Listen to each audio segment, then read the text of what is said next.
Hello and welcome to Spot Hidden, the show where we play Call of Cthulhu. We are back with episode 2 of our 5th campaign. We're very excited. It was an exciting session last week, and we're ready to do it again. Will we come face to face with the werewolf of Coldwater Falls tonight? I'm not sure. Why don't you ask these people? Hello, beautiful, beautiful people. Whoa! Hello! I'm gonna go out of my way not to run into this werewolf. Okay. I'm gonna metagame so hard. No, I'm kidding. I won't do that. Well, everybody, welcome to the table. Everybody watching or listening, hi. My name is London. We're here to play Call of Cthulhu, brought to you by, I don't have anything near me. I do have this. This is unrelated. This is Harlem Unbound, but it is indeed made by Chaosium. Yeah, shout out to Chaosium. Shout out to them. Pick up your copy of Call of Cthulhu where you can have cosmic horror adventures at your own table. And we are playing in the 1930s tonight. Again, if you haven't watched last episode, it will be up on YouTube. We've had a little trouble uploading that, but it will be up on YouTube. We'll keep you updated on that soon. But it is on podcast platforms. I listened to the episode today at work to refresh myself. So hopefully my notes are sharp. And yeah, be on your toes. Let's see what we have here tonight. We'll start with Matt. Hello, Matt. Hello. Introduce yourself. How are you? I'm good, thank you. My name is Matt Stephenson. If you can't tell from the words underneath me, which I appreciate you for reading those, but my character is Colt Reinhardt, 46-year-old male who has a history of let's say, off-the-wall, maybe a little bit non-professional psychology throughout his days that's turned into parapsychology. He's experienced, through another party, he's experienced not earthly, not heavenly, not hellish influences affect his friends. So he's here to figure out what this other realm is, maybe through people. Interesting. Well, welcome to the table. We got my main man, Price, here. Price, what's up? How are you? Hey guys, it's me, it's Price, and I'll be playing Lou McGann. He's a former baseball player from Kentucky, and he's just kind of here because he owes the guy who runs this outfit. He saved his life, and now he's just kind of going around being a muscle man. But he's a good guy. He's excited to meet everybody and see what's going on. Yes, indeed. And Lou Best Boy in the chat, please. Thank you. Hashtag Lou Best Boy. That's what we do here. And we have a beautifully mustachioed gentleman right below me. Hello, Trevor. We go way back. What's up, man? How are you? I'm doing good, London. I'm Trevor, as the little title reads. And I'm playing Chester Goodman, who is basically just a driver for the whole group, sort of a chauffeur in a way. Very dapper. Indeed. Great young chap. Yes. Yeah, I don't think I've ever said this, but Trevor was, I think, one of the first people I met, like when I was in high school, going to Auburn. Well, yeah, we were in high school. We were in high school. And we did the scholarship day. Yes, and you were like one of the first people I met and talked to. Yep. Since high school. That's cool. Next up, someone I haven't known for as long, but I am so proud of what we have. That sounded like I love you. We've also known him in spirit, I should note. He's been with us all along. So, Mike, what's up? That's a vague intro to live up to, my friend. That's very vague. Everybody is like, oh. I'm going to get in trouble with My name is Michael Scott. Gosh. I am London's mutual and apparently partner in a lot of other ways. I'll be playing James Coughlin, a reporter who will be documenting all the shenanigans I'll be getting up to. Indeed. And last, but certainly not least, we have, and he's in full cosplay over here. Like, he is ready to go. What else could you expect from this one right here? What's up, Hudson? Welcome back, everybody, back to Spot Hidden. It is great to be back, joined by this wonderful cast. And yes, tonight, of course, I will be playing Dr. Rick Kurtz, who is an archaeologist who is a professor at Cambridge, and his hometown, or his home state, is Nebraska. And he is joined here by his colleagues as they are trying to figure out what is going on with this wolf nightmare. Very nice. So before we get started here, everybody, again, thank you for listening. Thank you for watching. It would mean so much to us if you subscribe. You can use these cool little emotes. We have a suite of them that's very fun. Join our Discord. You can find the link to that below. And yeah, just, join the community. Hang out with us. We're nice people. And we love to play Call of Cthulhu, which we're going to do right now. Yeah. Last time on Spot Hidden, Charleston Clay Investigations hired some new recruits, trusted contacts that he had worked with many times before. Now, Charleston, while on another assignment, assigned all of these people to head over to Coldwater Falls after receiving a sort of desperate call from the local constable. The constable says that someone is acting like a werewolf. Someone is so delusional that they're now exhibiting these supernatural-like behaviors. But these people know that the supernatural is more than real. And if they can investigate this werewolf, if James Coughlin can break this story, if these investigators can sort of make this big discovery here, it'll mean more jobs for all of them. So off they went from Arkham, Massachusetts, over to Coldwater Falls. They had a little bit of car trouble on the way, but that was speedily fixed by a local repairman, a jovial kind of guy, if mildly creepy. But after arriving, they settled into a diner where they discussed their plan of action and got a lot of information from the constable. This all led to the group pretty much splitting into two. Now, this local werewolf was once a sculptor who did these fine religious works. Some of his works are housed at the local church, his older things there, but there is a sneaking suspicion that his newer works are still at his workshop just east of town. So there is another group going to visit that. After that, they have all agreed to reconvene at the Blue Duck Diner before heading over to see the Werewolf of Coldwater Falls. So, if my memory serves me right, I believe it is sort of the Spot Hidden campaign newbies, Price and Mike, aka Lou and James, that are heading over to the church in town. So as you leave the diner, as you're walking over to the church, you're making your way along the sort of the main road here through town. There aren't too many people in the streets, perhaps spooked by the tales of this werewolf who is now behind bars. But as the buildings are there on either side of you, as this road winds, as the gray sky hangs overhead, it gets later into the afternoon, evening approaching not too long from now. What would you like to do as you're heading to the church? Is there anything you would like to say to each other? Is there any sort of game plan that you would like to concoct, James and Lou? Hey man, you as a reporter, you probably got some good notes about stuff. I mean, what do you think based on your notes we need to be looking out for, here at the church?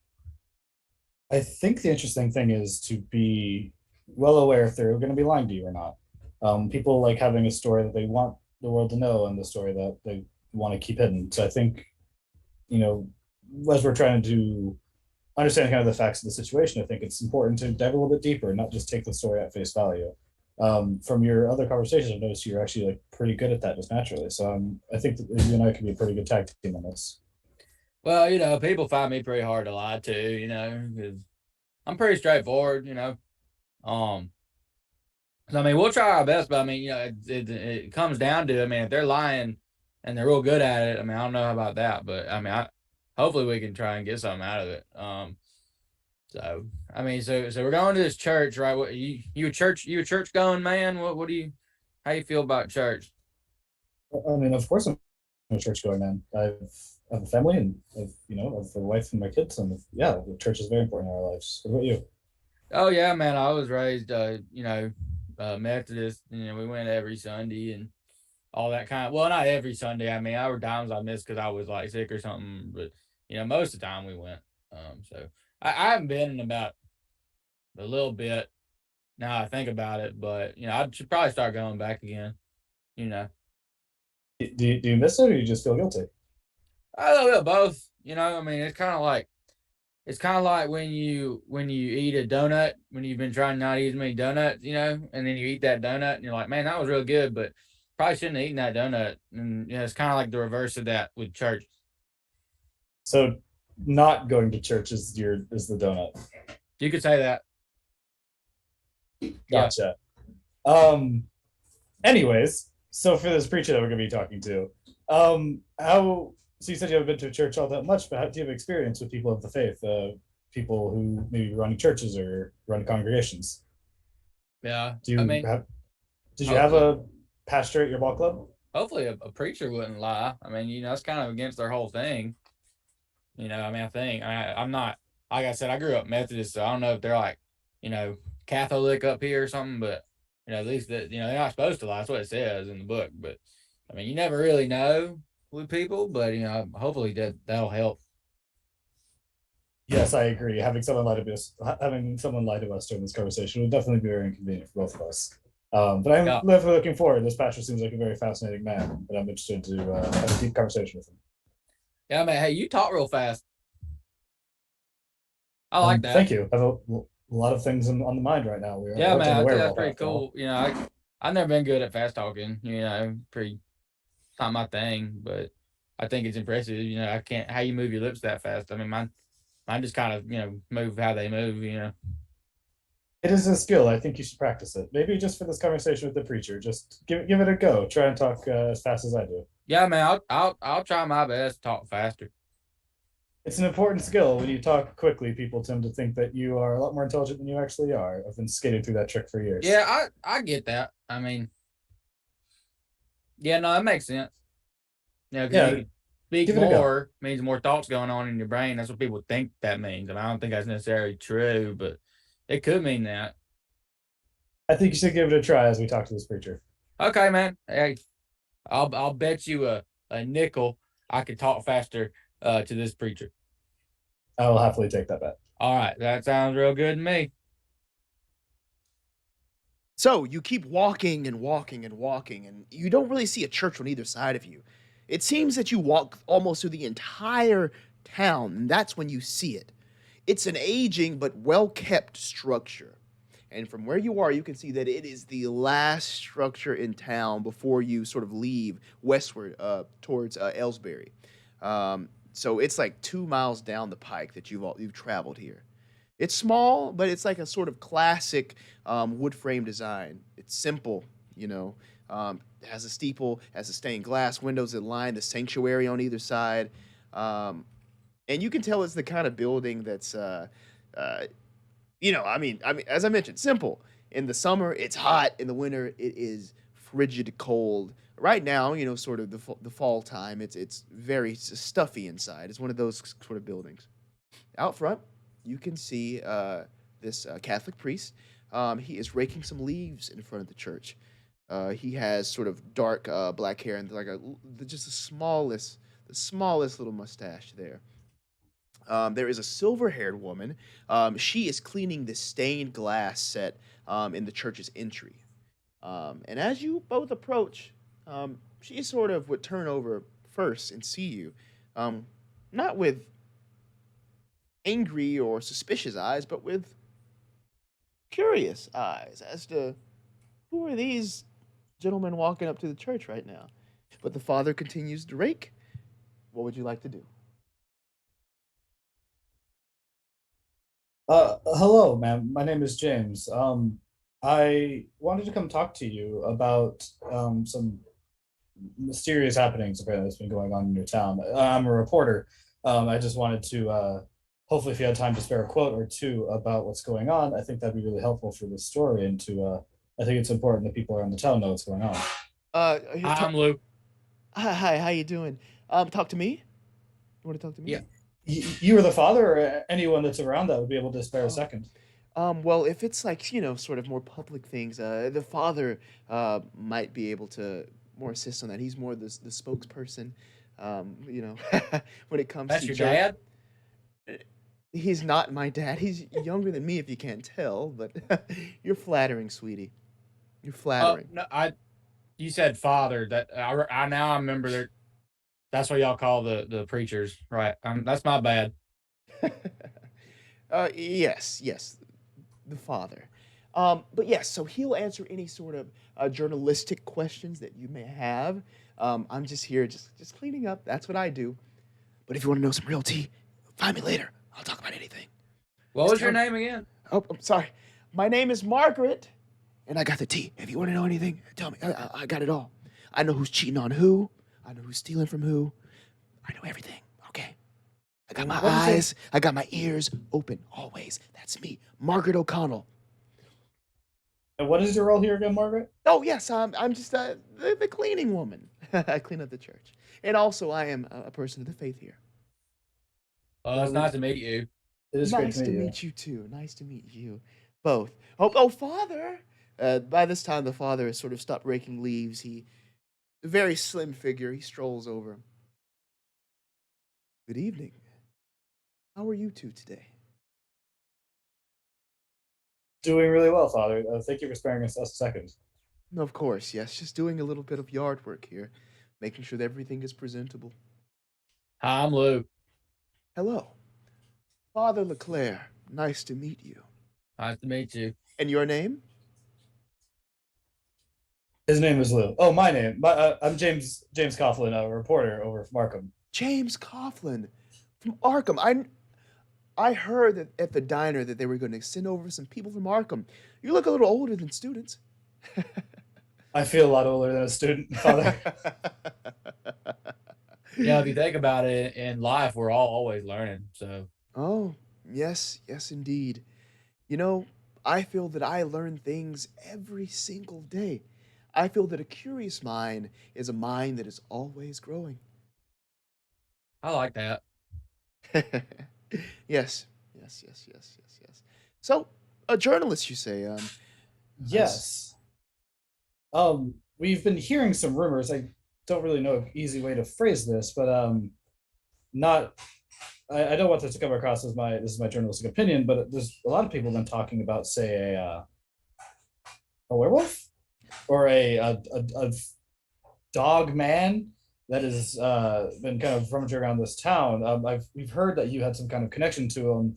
I was hoping that you'd be able to spare a couple words for the paper, try to just have people of the town understand what's actually going on.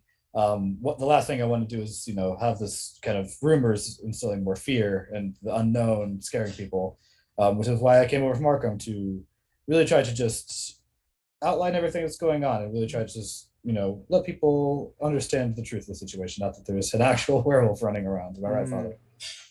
Yes. Yes. He cuts this very specific, pointed look at Margaret O'Connell and then sort of look back to you. Why don't we go have some tea over at the parsonage next door, and we'll sit down and we'll talk, and I'll answer any questions that you may have. Sounds good to me. Okay. All right. What kind of tea do you like? Do you like green, black, oolong? Sweet tea. We don't have that up here. So he leads you over over for tea.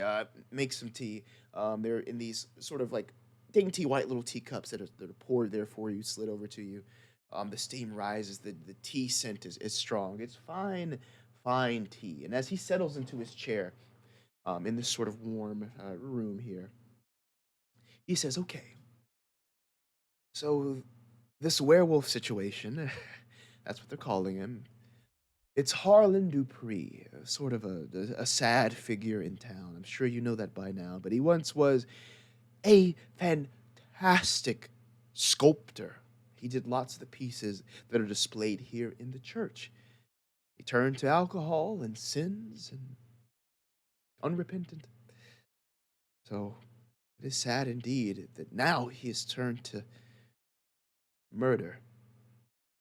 That poor little girl that was... I don't even think they're back with any remains of her. Besides that leg that they found in his jaws. Sad. I'd love to hear from your perspective what his you said downfall towards alcohol and towards what brought him away from the church, what brought him away from being this gifted sculptor. Yes, well, hmm, about a decade, no, well, probably more so, over a decade ago, he lost his wife to sickness. That sort of sent him on a final spiral. He had dabbled in alcohol before, but that sent him. He can no longer be trusted even with the care of his own daughter. She's in better hands now with Esmeralda Lockhart over at the boarding house. A fantastic woman, great soul to her. But as for Mr. Dupree, I wish I knew really what happened to that poor soul. I mean, loss happens to everyone. I'm sure that even you two have lost people. I know that I have. Have you? Well, it seems like there's a relatively big jump between a man who lost his wife and turned alcohol and a man who started eating a child. Exactly. And that was, again, years ago. This is sudden. He has not been sort of exhibiting this behavior as long as I can remember. That's quite frankly, it's mad. Did anything else weird happen in town recently? You think could have maybe set him off, or kind of did any? I mean, because like you were saying, I mean, this is kind of out of nowhere, right? I mean, it's a bit of a crazy thing. Lou, remember, practicing speaking quickly. Oh, right. Listen, did you know that? No. Damn. Got it, Lou. Okay. What has anything recently happened in town? Has anything recently, besides the things that I just mentioned? No. Oh. Have you spoken to Mr. Dupree at all in between him leaving the church and this new incident? I actually went to pray over him. How'd that go? Well, there was not a shred of humanity that I could see left within him. He just snapped at me, bared his teeth and snapped at me repeatedly. I saw them carry him into the jail. It took many men just to do it. Father, can we see these sculptures that he made for your church? No, yes, of course, yes, they're right inside. I'm more than happy to show you the sanctuary where these sculptures are exhibited.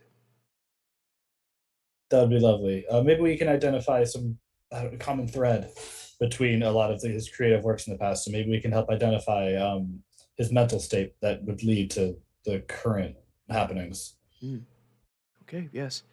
Again, I'm very appreciative of people such as yourselves coming all the way from Arkham just to bring some peace to our small town here. It's very kind of you. Okay? Yeah, that's no problem. All right, well, I'll lead you there. He gets up, he's in a small home here. He goes to the door, opens the door, and Margaret O'Connell almost falls in. Like she had been pressed up against the door listening this whole time. And she's like, oh. Can I try and catch her? Yeah, please. Do a dexterity roll, please. Dexterity roll. Failure. Okay, yeah. So, so she hits the ground with a thud. Oosh! There's almost like a cloud of like dust that comes up. It was sort of contained in her like little duster there, but it like creates this cloud. And she says, "Oh, sorry, Father. I was just dusting the outside of your door there. I didn't expect you to open it so soon." You see his face and his mustache sort of twist. Of course, Margaret. Excuse us while we go to the sanctuary. Right this way, gentlemen. I'll help her up as we walk away. Oh, thank you so much, Lou. You're welcome. Again, if you ever want any tea, I got it for you. I whisper, where do we find you? How can we find you? Here, I'll be around here. I clean. Okay. I spend most of the day here. Just come find me and we can talk. If you ever have any questions about anything, I got you. You got it. And I gave her a wink and I walk away. Once we're out of, assuming the priest and I have been walking this whole time, once we're out of earshot of Margaret, I'd like to ask the priest. So this Miss O'Connell, was it? What is again? She do? What does she do for the church again? Yes, she is.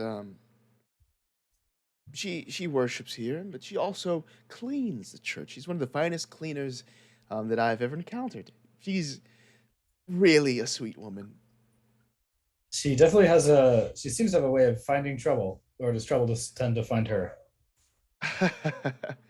Let he who is without sin cast the first stone. Spoken like a real man of the church. Other than cleaning, it seems like she knows a lot of the town. Is she originally from here, or? Yes, she is truly a local. I have a psychology roll just to try it. Yeah, psychology. Mm-hmm. That'd be great if I could read. Okay, psychology. And hard success, 16 to 50. So you're reading in between the lines here. He's trying not to outright say it, but she's like, yo, this is the town gossip. This is the person who's always putting their nose in stuff, always running their mouth. This is who this is, Margaret O'Connell, and he's just trying to be really, really, really nice about it. So, Father, tell me, someone who dabbles so much and knows so much about the town and its inhabitants, what made you bring her along to work alongside you at the church? It seems not like her normal personality to be in a place like this. Well, again, she actually really does love the Lord, really knows her book, and does a very swell job at cleaning. Everything really is spotless around. Take a look. We're going to see the statues now. There will not be one speck of dust on them, I promise you. While she does sort of spread words amongst the town, she does know how to do her job, and she does love the Lord. Fascinating. Thank you. Sorry for prying too much.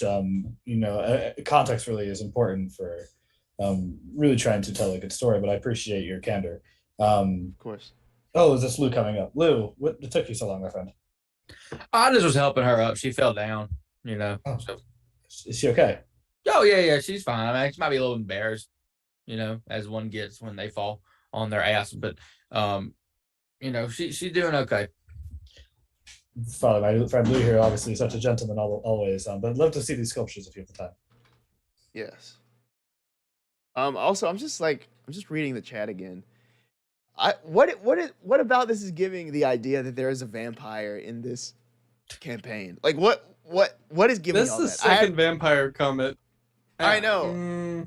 To be fair, that is Who that Ian that's vampire? saying it's a vampire. There he is, and also Jason last week was like, "Yo, there's totally a vampire at the end of this." No, that's Wow. true. I can expect a vampire lore from Ian though. Sorry, Ian. I've only said werewolf. It's the opposite of a vampire. I thought it was the swamp thing. The swamp thing. I thought it was the swamp witch. You had to be there. Yes. Had to be there. Had No. to be I was out there. Okay. Just yes. saw we met on Bumble London. Yeah. That's true, I guess. It's a true story. Maybe we're a lot more romantically intertwined than I initially realized. Consider the Anyways. perfection of a gossiping, cleaning, holy book knowing vampire. That'd be crazy. Take notes, Hudson, please. I mean, Dracula does turn Dracula into a does wolf. turn into a wolf. And Huh? fog. Yeah. At one time.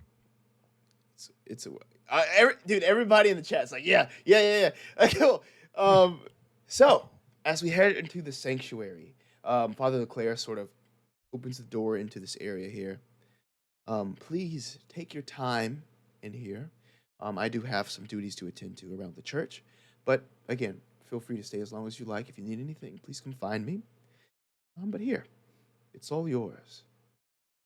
Thank you. Of course. Is Margaret around by chance? Me asking you, the keeper, rather than asking the father. She's not in here, no. Gotcha. Thank you. Yeah. So inside of the sanctuary, You can see that there are 15 white marble sculptures. And that's what you would kind of just see at first glance. But if anybody has like religion, and if both of you do, you could give me religion rolls for any sort of more clarification on that. Religion. Baby Jesus, my favorite baby Jesus. Yep. I don't have a religion on here. Yeah, he's Methodist. Get drunk at 3 p.m. and you don't remember the service no more. Is there religion in this game? Do I have that? Let's know. Let's That's do... D&D as I religion. don't believe there is. Cool. I think we got our games mixed up. Yeah. Well, no, didn't we have religion for like Dark Age? We put it in as one of the things, maybe. Oh, I think so. It might be a Dark Age skill too. You got a Colt. Can I do a cult?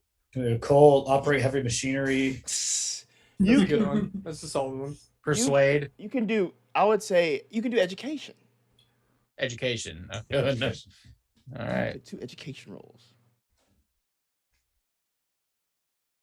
Education success, 70 to 70. Failure on education. That's 64 versus 40. Cool. Lou might have missed this in Sunday school, but James would recognize that these sculptures here, they represent the 14 stations of the cross. Of course, the final hours of Jesus' life. They're positioned in these small like niches around the perimeter of the sanctuary. But the 15th sculpture depicts the resurrection. It's placed behind the altar, of course. Each statue probably about like 3 feet high. But no rolls required. It's like strikingly obvious that there was a great amount of skill here. A great amount of skill put into each of these statues here. What would you like to do? The faces of these sculptures, do they look? Can you describe like maybe the emotions that these like the models are going through in these artworks? Yeah. So you would, as you're looking closer, you would see that the faces, the emotions and everything, it's all highly detailed. I'm talking about like you can see like the sort of extreme emotion that is carved into this. Like it's almost as if you can see every sort of like line and even wrinkle or like almost pores on the skin. And as you look just very closely at that, may I have a power roll from you, James? Power? Yes, power. Yes. You can't overcome the spirit of Jesus now. Success, You take 59 to man. 60. Oh. Yeah. That is a 2 straight close rolls. Yeah. But I am powerful enough. Cool. So, Yeah. Who sings the song, Matt? I just know it from the TikToks. Raise me up. Yeah, but I can see the. Out Yeah. here. Yeah. So Make it's me up inside. Can't wake up. That was my favorite Sunday school song. it's Wake me up before. Sorry. it's so beautiful. Like you're Before you recognizing go- this on like an artistic sort of level of like, wow, there is a lot that's been put into here. May I have a power roll from Lou as you're in this area, sort of like this sacred place here? Sure. Success, 40 versus 60. Okay, again, yeah, the art is beautiful and it's very powerful. You can almost feel like emotion welling up inside of you, but it doesn't break out into tears or anything. But it's all so beautiful and all so very, very meticulously well done. Is there any type of signature, like the artist's signature on them that you can visibly see? There is no artist signature that you can see, but you can all see that it's all the same style. It's all Right. very stylistically similar, almost identical in sort of the technique that was used on all of them. And these sculptures are 3 feet tall? Yeah. Yeah. Are they full body, so it's like shrunk down? Yes. Do I have anything like heavier than a pen on me by chance? Not sure if you're the right person to be asking that. I'll allow whatever you would like to have. Okay, so I take my hammer. I'd like to take my pen, like a metal pen, I guess, and just kind of like tap on it, see if it sounds hollow. Just maybe a handful, like a random selection of like 2 to 3 of the 15. Gotcha. So as you're going around testing for hollowness, you don't find it.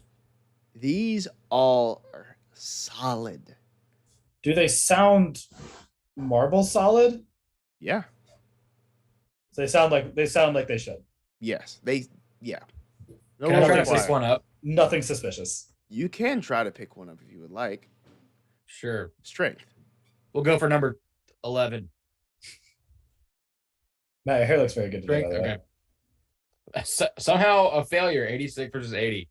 Yeah, again, as you try to lift this thing up, it's just too heavy even for you. You know, you're used to sort of knocking home runs out of the park, but this is a feat of strength that's just not quite possible for you. Yeah, James, this stuff's man pretty heavy. I don't. This is some heavy stone. Well, Lou, is there anything else you'd like to investigate? I kind of ran the gamut of what I was kind of anticipating, like tests I kind of had in my brain, if you will, but nothing is kind of popping up too suspicious. It seems a little too perfect, don't you agree? Or am I just kind of trying to make something out of nothing? Well, I mean, my experience with art myself is just, finger painting. But so this is a bit out of my league on that. But I mean, these are real damn well done. I shouldn't have said damn it. I'll say it again. If I'm being honest, I can't see anything wrong with them. Nothing's really standing out to me, but I mean, yeah, I think you're kind of right. It's kind of weird that there isn't anything standing out, like they're almost too good.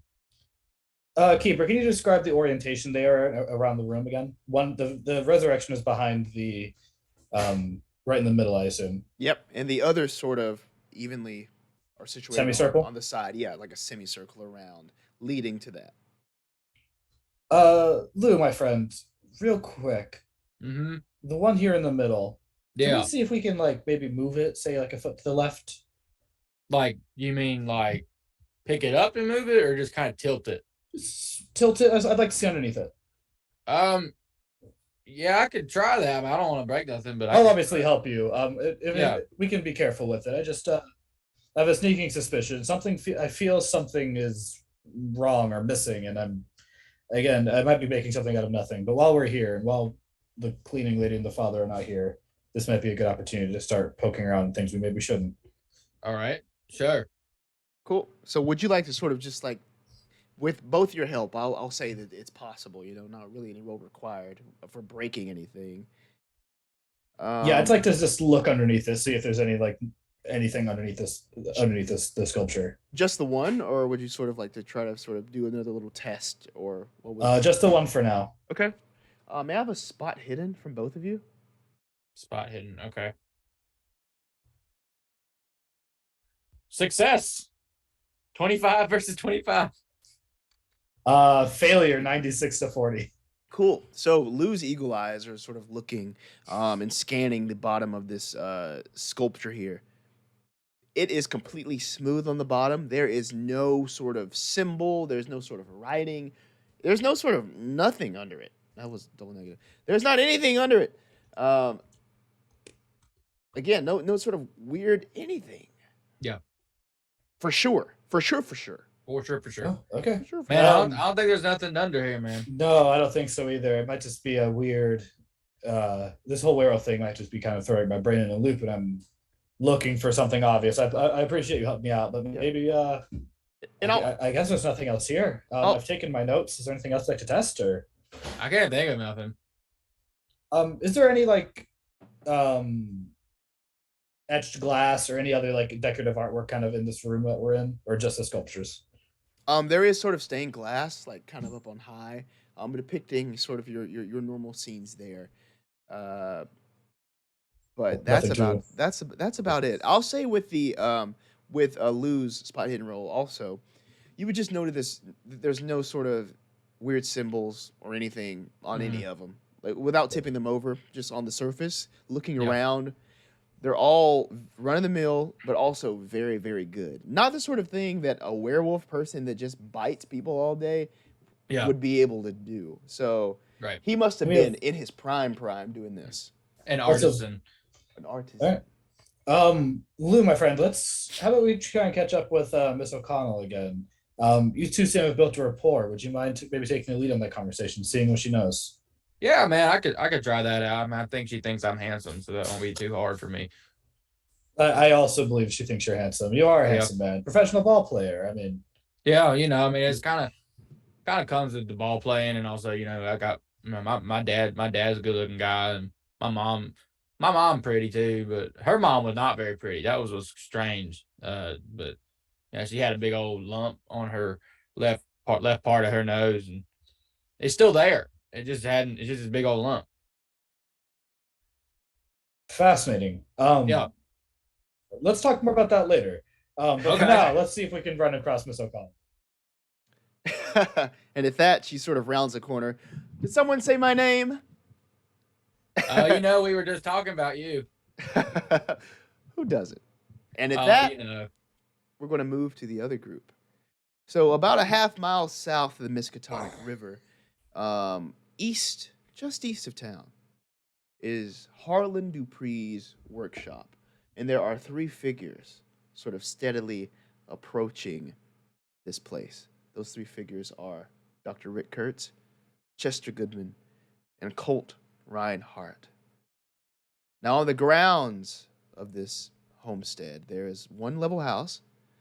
But as you can see, it's fallen into just like complete disrepair. Like things are falling apart, things are falling off the house, pieces of the roof are falling in.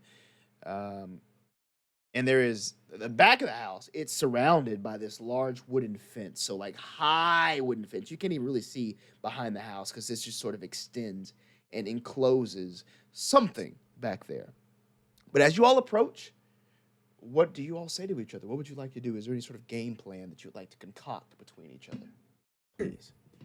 Coming up to the door. You reckon we should knock, Dr. Kurtz? Well, what time is it? Let's see. And- Stopwatch. Probably about 4:30.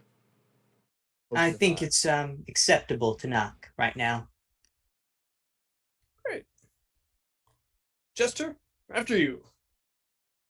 Me, Doc? No. After you.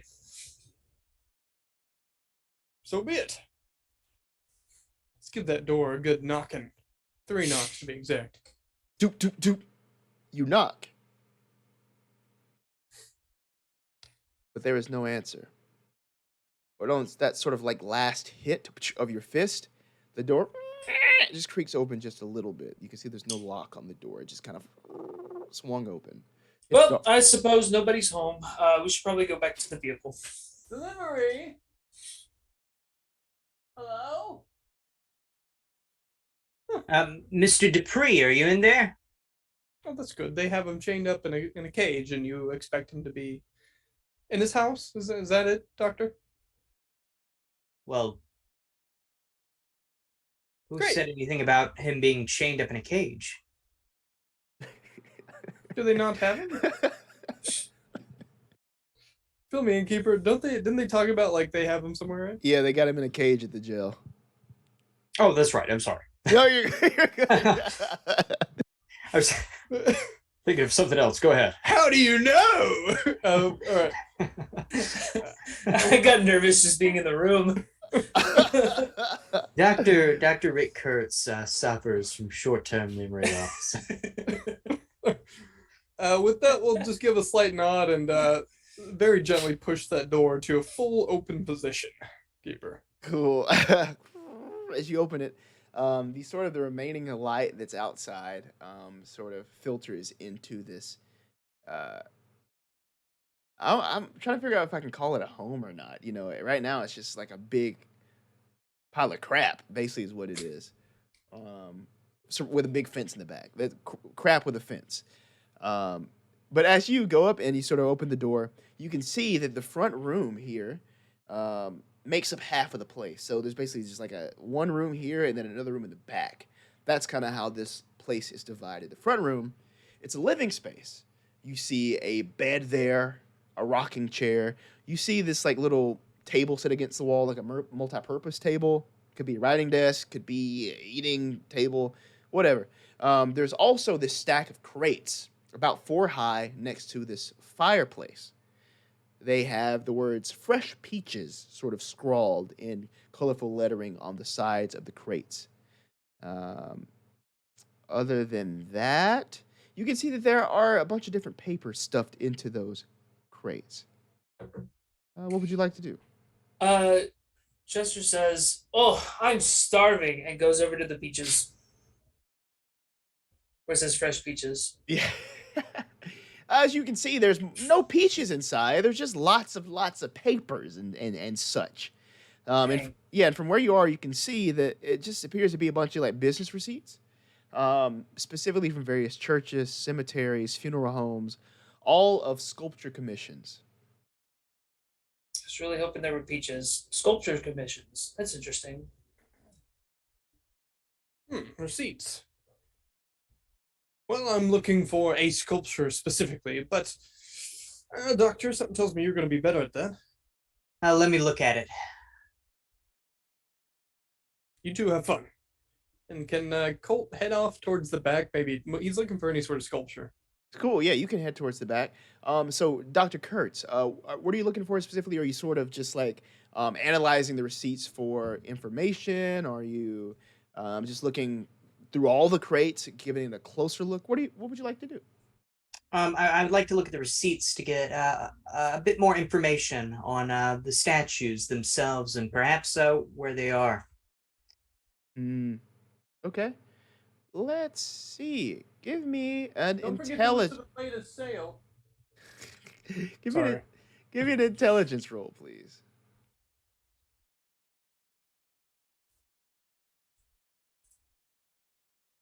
An extreme success, 8 versus 60. Yeah.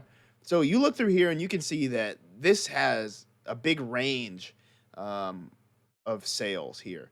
The first date, as you go through it, you see the first date, the earliest one is 1902, right? And they extend, as you do your thorough search of these papers, all the way up until 1918. It's where you can find the last receipt there. The year is 1930 now. Is there any locations provided on these receipts? As far as like who they're going to, or sort of the source. It could be any of it, just a location. Yeah. You see frequently, even St. Agnes's Church, which is the church in town here where your companions went off to, and that lines up with like 100, maybe hundreds of sketches amongst these papers too, of like the Christ, Mary, the apostles. You see various angelic representations too. You see some others that are labeled as specific saints, and even whole mausoleum designs can be found here. With that intelligence roll, I'll tell you, if there is some sort of storage for specific sculptures, it would probably have to be in that sort of backyard area, because there's no room in this house for any of these things. But the backyard, if you had to guess with these receipts, and if this is the place of business, the workshop's probably out back. Where we're headed. I'll go check out the backyard. Cool, yeah. Colt has already made his way towards the back. There is an eat-in kitchen. I thought he was going upstairs for some reason. I'm sorry. Yeah, no. Yeah, there's no. Well, no, Is there's there no an upstairs. There is no upstairs. No. Okay. Yeah. So What am I? Where am I? I'm the strongest link outside of the. How do you know he's locked up? What are you doing on the 3rd floor, Colt? Chester is heading toward the back door. Colt is in this kitchen area. You see canned goods on the shelf. You see this very hard loaf of bread that's just straight stale there. The sink has a hand pump. And there's a wood fire stove that holds this cast iron skillet just caked with what was probably once some sort of stew. But out the back door, there's this large yard, just weed choked, as weeds stretch high into the sky, just sort of covering the entire place. But what really covers the entire place and sort of makes it look like a graveyard are the dozens of statues and headstones just covering the area. There's this shadow that's cast by the high fences there. It's a real sort of chilling atmosphere here. Now, there's an open-sided work shed that dominates the right side of the yard. The cleanest and newest looking headstones here are either blank or they're either, engraved with names and birth dates, but lacking a date of death. You can see that there is a clothesline off to your left. Various clothing hangs here and just sort of blows in the October breeze. And all the faces on these statues carry sad, tortured expressions. What do you do?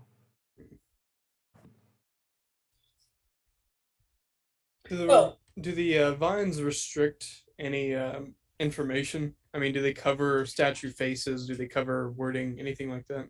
They don't reach that high, but as far as like wording on particular headstones, yeah, at times. But you could push them Okay. aside to read pretty Heard. easily. Is Dr. Kurtz, are you still inside? I was going to say that I make my my way outside with the other two gentlemen. Now that I have everyone out in this sort of statue graveyard, I must ask for a sanity roll from seeing this chilling scene. Oh my God, Hamlet! I got bit by a vampire. Sorry, if you get that reference, let me know. Sorry. A failure, 53 versus 35. Uh-oh. Woo! Got a failure! Yeah, we all got failures! Hell yeah! Take it away, keeper. Look at that. So, with these Cheers. failures, everybody wants to get out of here as quickly as possible. You want to give it a once over, and you want to leave. Like, this place is spooky. Boys, Scoob, I can't stay here. There's some Uh, sort of haunted shit going on here. There's no way these are just mundane statues. If they come to life, you wouldn't be surprised. There's no way to fight it. Okay. Okay, nothing here, boys. Time to go. Yep, I agree. I'm sorry, gentlemen. Who are you two again? Right, short-term memory. Let's go. Come on. Follow us, Doctor. Gentlemen, I'm being serious. Hey, you stay back here. Come along, Chester. Right. Let's go. Oh, short-term memory loss.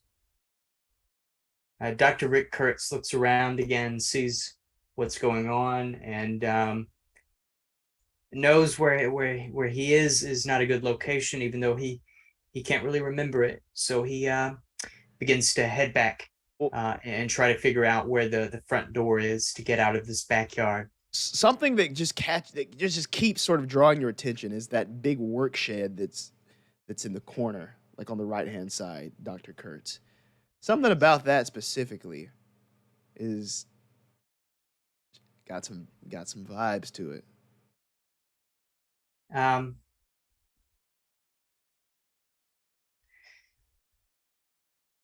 Dr. Rick Kurtz puts his hand on his chest and feels something thick inside, and remembers suddenly that his Webley revolver is in there on a shoulder holster, which he zips down a little bit of his jacket to reach in to grab it, to have it at his side. He opens and checks to make sure there's 6 bullets in there, and cocks the hammer back and begins to proceed towards this very strange shed in this backyard, even though the other 2 gentlemen that he has forgotten their names have walked somewhere else. He has no idea. What's going on? Are you continuing to leave, Chester? What's your sort of thought process here? What would you like to do? Dr. Kurtz is heading towards the shed. You and Colt started to leave, but what are you doing? I'm I'm going to follow. Cause follow out because I lost a sanity roll, and so I really want to get out of there. It's time to go. Time to go. This is not a safe place. We need police. That's what we need. We need authority figures in this backyard. No, it just says there's nothing back there. It's all in here. And we're gonna dig a little bit. Are there any other rooms, Keeper, we haven't seen? There's only 2 rooms to this shed. I mean, not shed, to the house, the kitchen, and then the living space in the front.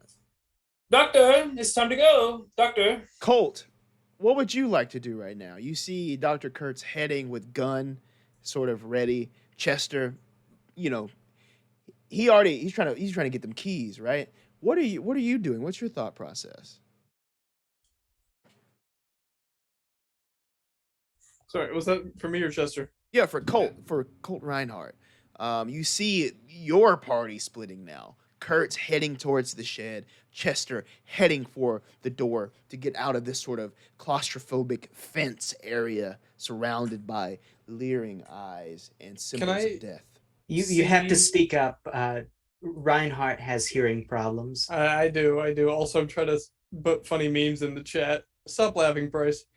All right. Okay, so Keeper, can I see the backyard from a quote-unquote safe space in the house? Like inside the walls, is there a window that might look out so I could kind of watch Kurtz? Yes. There is sort of a grimy, just like stained with something window that you can peer out, standing there in the kitchen. We're looking. It's right above the sink. Right above the sink with the hand pump. It's right Okay. there. If you would like.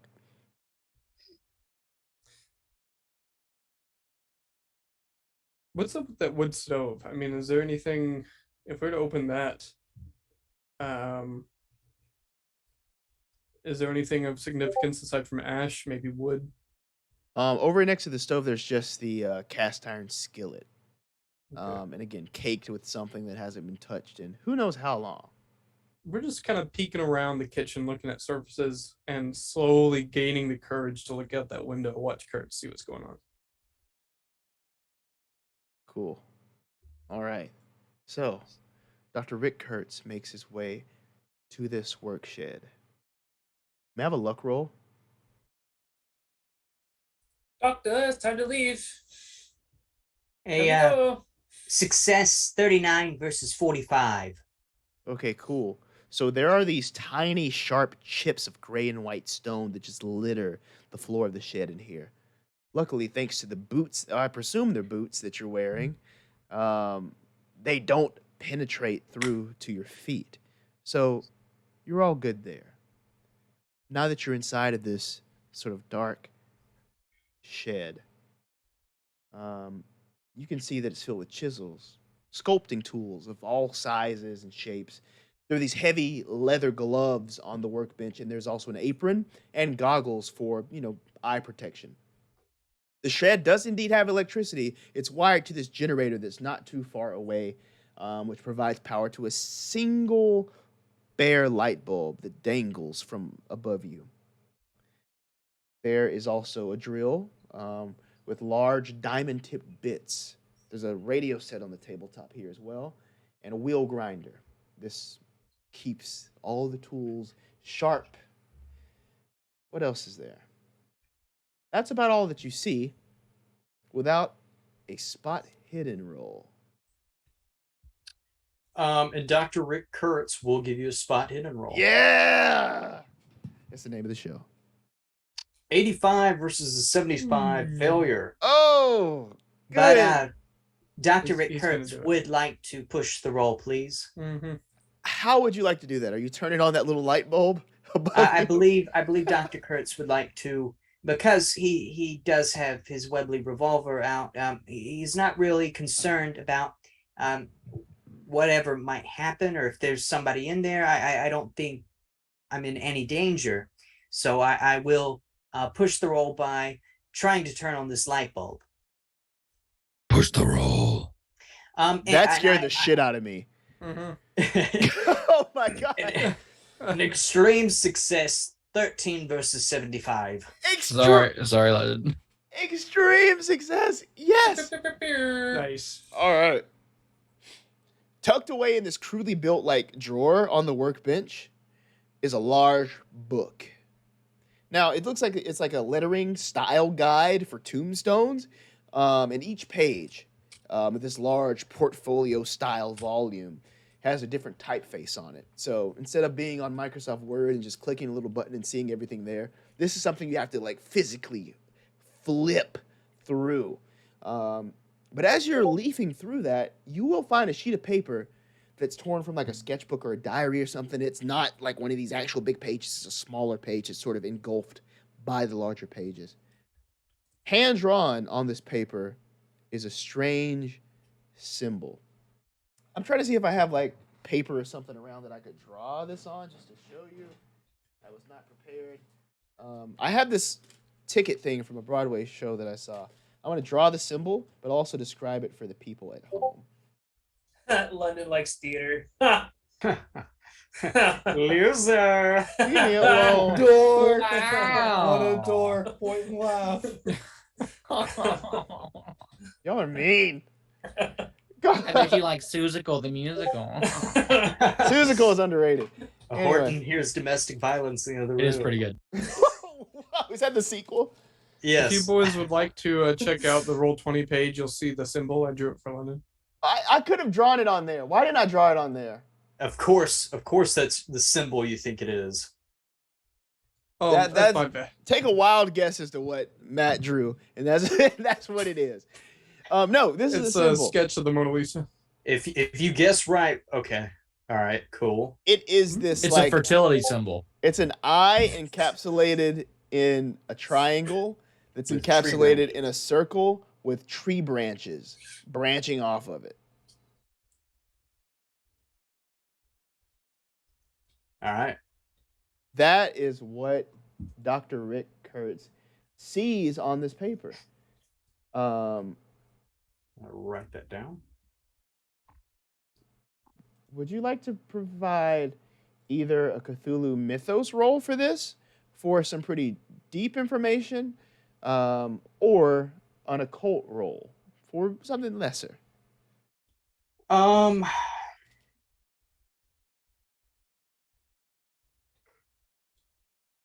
I think Dr. Rick Kurtz is going to try to provide an occult role. Okay.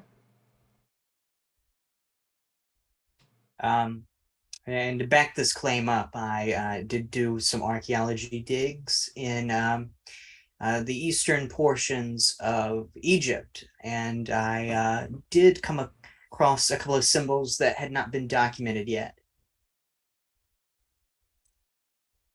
A regular success, 58 versus 65. Wow, perfect. So yeah, Dr. Rick Kurtz would know from his travels, specifically through Egypt. This is a symbol related to some sort of death ritual, but more specifically, because this is Kurtz talking here, Kurtz would know that this might be some sort of spell dealing specifically with necromancy. Favorite Nancy.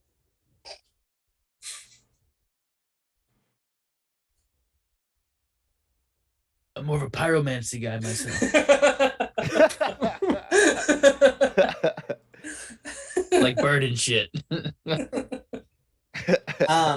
Would Dr. Kurtz, would myself, I don't know why I'm talking in third person, but would he know, or would I know, there I go again, third person, would I know where the location of this symbol derived from? What area? You don't know specifically. It's sort of like a more broad thing. Like it's among several cultures even. Okay. Yeah. Yeah. Again, you got an extreme success earlier, right?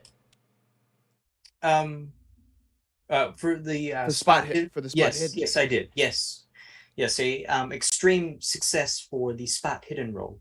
Well, as a benevolent keeper, I'll give you a little something extra here. So I mentioned your boots earlier. They did miss the sort of spiky shards that were sticking straight up. But what they didn't miss was this one loose floorboard that kind of leads under the wooden workbench.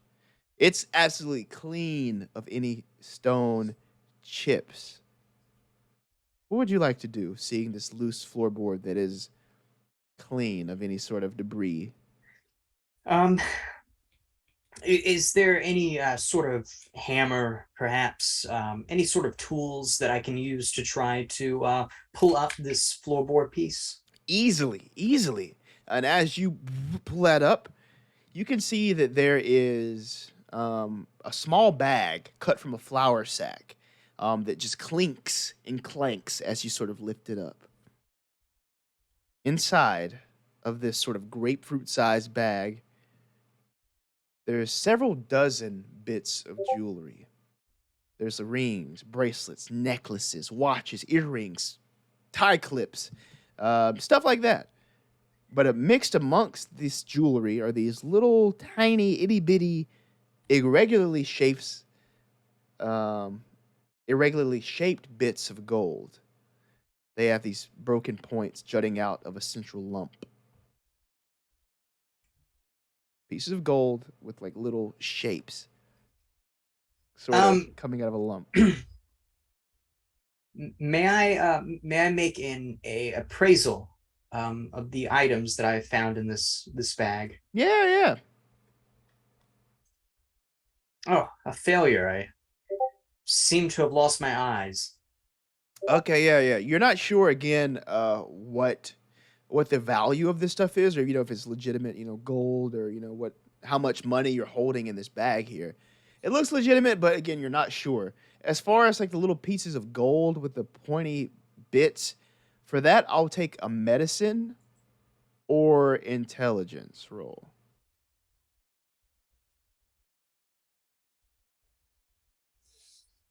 Are they teeth? You could do it like a Oh, whoops. I think I hit it twice. Yeah. Failure. One of those. 62 versus 60. So you did fail that roll, but you said it. It looks like something. It looks like a dental thing. Oh, okay. These gold pieces look like some sort of attachment to teeth. Oh, okay. You said it. They're basically teeth fillings. So you failed, but you said it as soon as you rolled. Teeth fillings. Dr. Rick Kurtz, seeing this bag of items, is going to roll it back up and stuff it in his right jacket pocket inside. But I do wish to look around to see if there's another sack that may fit this sack, or another sack that looks identical to this one in the shop. Keeper, is Colt still feeling the effects? Like, is he still kind of? I mean, is it spooky? Yeah, it's still scary. Yeah, so this is not a bad bout of madness. You can do whatever you want. But well, I mean, that's what he's slowly been doing, watching him, and nothing's happened so far. So with that reasoning, is he able to gradually make his way to Kurtz there? Yeah. If Colt or Chester would like to talk to Kurtz, you could. Okay. Well, we'll see Colt very carefully step, as if there's landmines all throughout the backyard here. I mean, he's just watching every single statue near him, and get right up against the back of the wall and looking out towards the yard, give a knock down low, kind of at his waist level. Colt, are Anything you all right? interesting, Kurtz? Oh, Chester. Okay, Chester's here too. I was calling from the door. Good. Like- All good here. All good here. And that knock outside the workshop. Anything interesting? As Dr. Kurtz continues to kind of look around, Reinhardt, you'll notice Dr. Kurtz, you see his back to you. That is indeed your back. Sorry. Anything?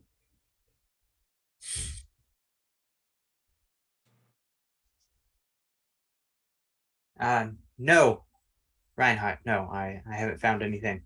Oh, good. You remember who I am. Is it safe in there? Yes, sorry. Yeah. come in. I should have warned you all. I suffer from a little bit of memory loss. I lost it in the trenches, you know. Did you check the last place you found it? I don't think I'd ever join. I don't think I would ever venture back over into those lands. Great. So what are we doing here? I found this bag of jewelry, and it seems as though it has some sort of gold fillings, teeth. I don't know if you want to take a look at it. I'm trying to find another bag. Perhaps I can fill some metal objects up in it and put it back in this floorboard to give, just to make sure if anybody comes looking for this stuff, they open the floorboard, they'll think that's there. And Keeper, can Colt start to take a closer look at this bag that he was provided? Yeah, are you looking inside, or are you just trying to sort of gauge the weight and stuff? We'll gauge in the weight first, and then if it feels comfortable, we'll maybe put it on a table of some sort, roll out a couple things without touching them. Yeah. Again, you see just like fine jewelry and those sort of tooth fillings that are in there as well. Is that what they are? Perhaps that's what Dr. Kurtz would like to think. Gotcha. Are we taking his word for it? You can take a look. You can give me an intelligence or a medicine to be sure.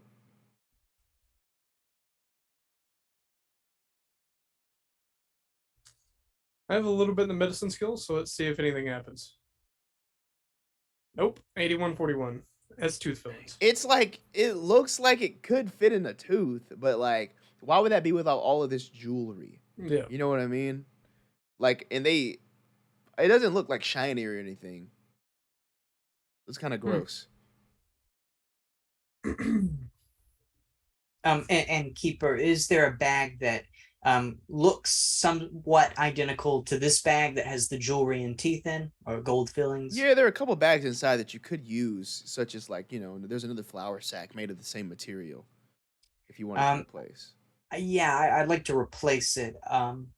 If I need to dump out the flour, I would like to take it outside, somewhere perhaps behind the shed, somewhere if anybody comes back searching, looking, they won't be able to find the flour.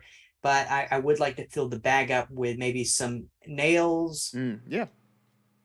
And I'd like to place it back in the floorboard, and put the floorboard back over.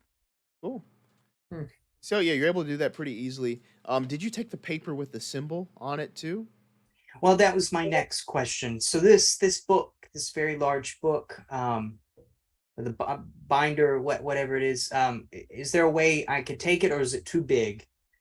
You could take it. Yeah, it's just like like a big binder, I guess. You could take it. But that little sheet of paper is loose inside too. If you would just like to snag that, either. Yeah, I'll just snag the piece of paper. All right. And Chester and Colt, seeing this piece of paper, what do you think of it? Well, before we get to the paper, there's one last thought Colt had. Is any of that jewelry, is it, because keeping in mind the individual where the residents were searching and the person who supposedly lived there, is any of this jewelry quote unquote out of place? I mean, is it considered, jewelry that a woman might wear, or something that, a man of this status or position of this occupation might have any use for? That would be an appraise. Ooh, okay. I don't have that, but I'll give it a shot. 41.5 failure. You're not sure. It looks unisex, but you're not sure. Okay. Not unisex. I mean, like there's all sorts of pieces there. There's no through line. Okay. We'll take a gander at this piece of paper. Colt will. You see the symbol. Great. That's the one. I'm gonna draw it myself too. Thank you. Chester, what are you doing? I am still at the back door, kind of just observing at this point, hoping that my friends will come back because I'm a little scared. I really don't want to go into the backyard. I don't feel that there's a need to go to the backyard. There's two of them already there. If anything, I'll observe what's in this back room kitchen area that has the back door attached to it. Yeah. I can look around there if there's anything interesting. So you're looking around there, and again, you're just seeing sort of the worn down kitchen area. Nothing much of note that pops out to you this time. But you mentioned the other two out in the yard. May I have a spot hidden from Kurtz and Reinhardt? Okay. I'm waiting for my friends to get back. Oh, I haven't succeeded in a single roll this entire night. But I have success 66 versus 75. Refresh. Another Roll. win for the memory loss man. Matt, refresh roll 20. Refresh doesn't help. It's random. So, as you examine Shoot, over the here field broke the of fucking statuary outside, you would notice that about a dozen of these 5 headstones and statues contain that symbol. It's like 3 inches in diameter, but it's only present on grave markers, and only the newest looking pieces that are closest to the house, about a dozen, have Okay. that symbol. And these are like statue grave markers, like statues of a being, or is it just like a tombstone? Just on the tombstones, not the statuary. Okay, all right. But you would notice that this necromancy symbol is carved onto the underside of each tombstone, as if to face the ground when placed down. Colt, are you seeing this? Huh? This symbol, I haven't told you, but this symbol, if I'm not mistaken, deals in some sort of necromancy. You understand what that is? Sounds like it has something to do with dead. That is correct. Ah, great. And these tombstones that are sitting out here, I assume, with this receipt in my pocket that I found, No, the that's location of this receipt, it says the church in town. Perhaps we need to make our way over to this church and see if there's any burial sites that are missing some tombstones. I have a bad feeling that there may be. Colt will bust out his hanky and wipe his brow with a. I believe you're right. Our friends are there anyway. Let's go. Lord knows I could get out of this bloody backyard. So by this time, again, your friends at this moment are probably sort of heading back to the Blue Duck Diner. Would you like to use that as sort of a rendezvous point to gather everybody and then head back to the church? Oh, if that's cool with everyone else, I assume we all see each other on the way back and we just decide to head to the diner and eat 13 waffles. Stop No, it. We're me and James Stop about to it. talk to, weren't me and James about to talk to Maggie, the That is true. cleaning lady? That is true. Oh, okay, then never mind. So maybe we could like while we're talking to hers when they could show up. Do we invite her? Could. Would you like to have coffee with 5 men? It's up to you. Would you all like to meet at the church? Would you all We're like to meet at various the diner? Various see if we ages can- and occupations. Well, since telephones don't exist and there's no way to contact each other, I think we should roll for it. What? I'd like to see if we can invite. What are we rolling for? To see where we meet, if we meet up at the church, because like we don't know where each other's going, you know? We've already established their rendezvous being the diner as we left. Right. We said diner in an hour, if I remember correctly. Diner in an hour. All right, we'll meet back at 9:23 for everybody on Central Time. Yep. The correct time zone. All right, I went ahead and rolled for it. I know exactly where I'm going. Yeah.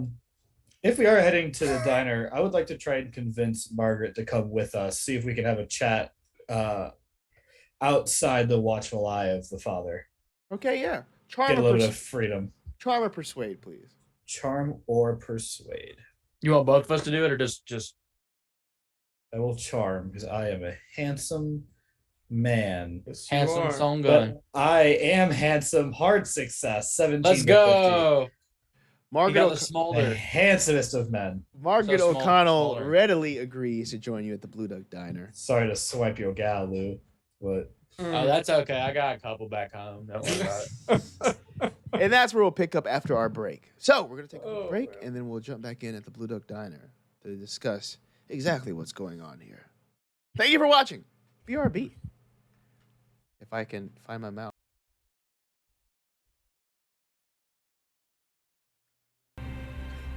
One. We're back. Hello. Hello. Hi. That was a weird come in for me. It looked like I just took a shot. I'm like, hello. I didn't. Hi. Yeah, that's Welcome back. You That's took- fine. Hello, and welcome back to You don't Smash breathe Hidden. here. Welcome 2 back, shots Ryan. of vodka. Blah, blah, blah. Cool. Oh, man. So, the investigators have reconvened at the Blue Duck Diner. They have Margaret O'Connell, the town gossip, in tow, I should say. And they meet up again in a sort of private corner booth that Eddie sort of ushers you all over to. Hash browns, anyone? I want some hash browns. Right here. I'll never say no to that. And some hash browns for the lady. Oh, Eddie knows how I like it. It's okay. Smothered onions, and then a little bit of cheese on top as well. Excuse That's me. pretty spicy. Do you have any oatmeal We got any oatmeal? with raisins? Ugh. I can cook that up for you. I can make sure that it has that. But yeah. Well, it's not a hot seller, but yeah, we can do that. Oh, thank you. Okay, yeah, of course. Splendid. Again, beans on toast, or was there even toast? I think I gave you some toast on the side. No, I just gave you beans. It was beans, but we had some toast. Or did you have the toast? Someone had some toast, but it was just beans. But now oatmeal with the raisins. Okay, great. We also have raisin toast if you want raisin I toast. had pancakes. You did. I didn't forget. Oh, and poached egg if you have it. It's delicious. Coming right up. Hash browns and But do you really need it poached or cooked, Chester? What about a pure raw egg? Poached egg would be fine. Thank you. okay, all right. I will take my eggs scrambled. Sure. All right, cool. Can do. Hey, do y'all have any Yeah. grits?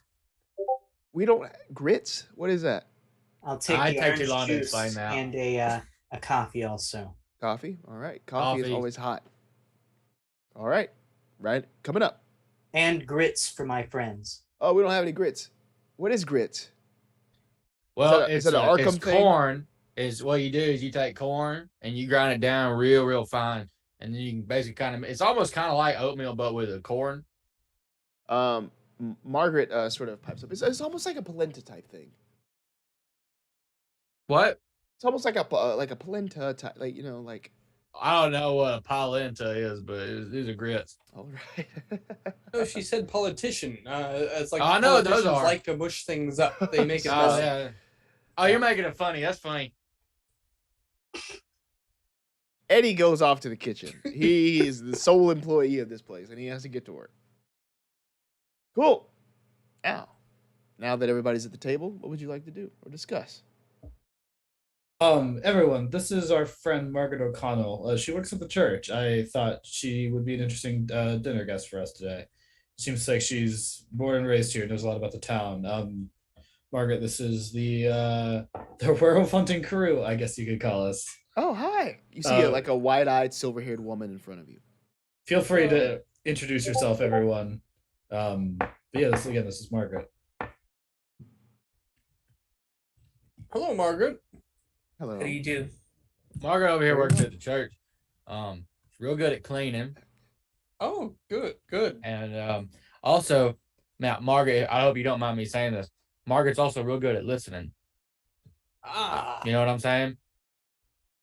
It's a pleasure to meet Yeah, I you, guess. Margaret. I'm Dr. Rick Kurtz. I'm a studier and a professor of archaeology and the study of the occult. and I am Can I Colt. offer you a sugar packet? Ah, I'll pass on that. She scoots closer to Chester. Careful. Oh. He's You a little don't mind if I smoke, do you? It's. I know lots of doctors are recommending that, but I personally think it's bad for your health.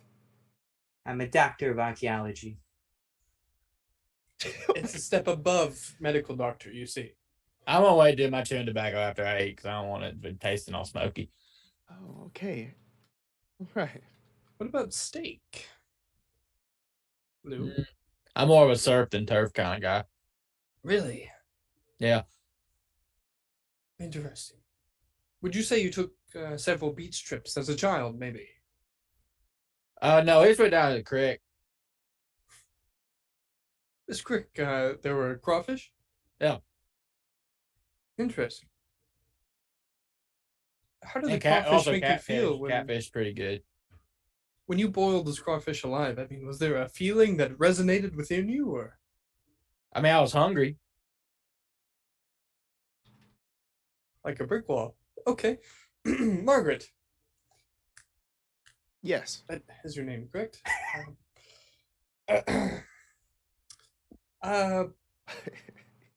Doctor, you have that symbol with you, correct?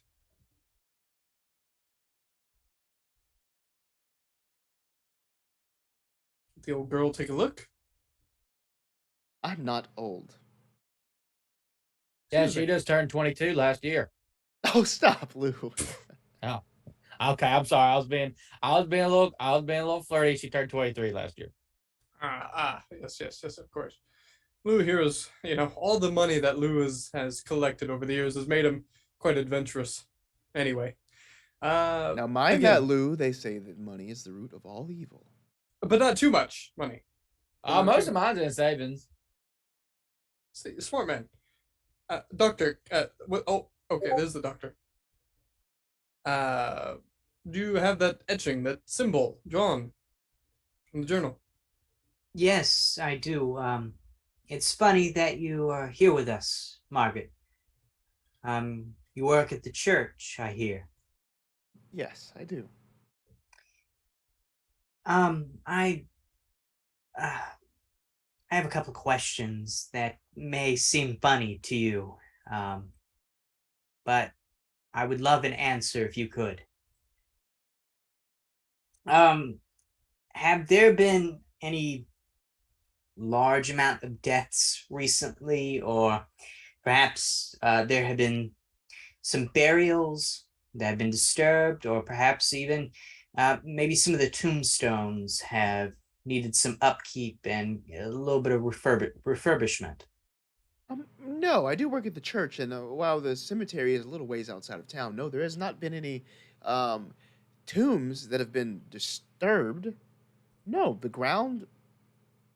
Last time I checked, the ground was unperturbed. All the stones were there, and I haven't seen any being carted inside town. In fact, Father Leclerc, no, he hasn't ordered any back. He hasn't seen any back. There's none around the church. What makes you ask this? Did you see something at somewhere? I will get to that in a moment. Now, St. Agnes Church, this is the church that you work at, correct? Yes, the church in town at the end of the edge of town. Yes. And now the cemetery at the edge of town, it has nothing to do with St. Agnes, or it is the cemetery of St. Agnes, and Yes. it's just out of ways. Yes. It's just out of ways. Just to keep Okay. everything sort of separate. Keep everything a little bit distant, not as grim around the church.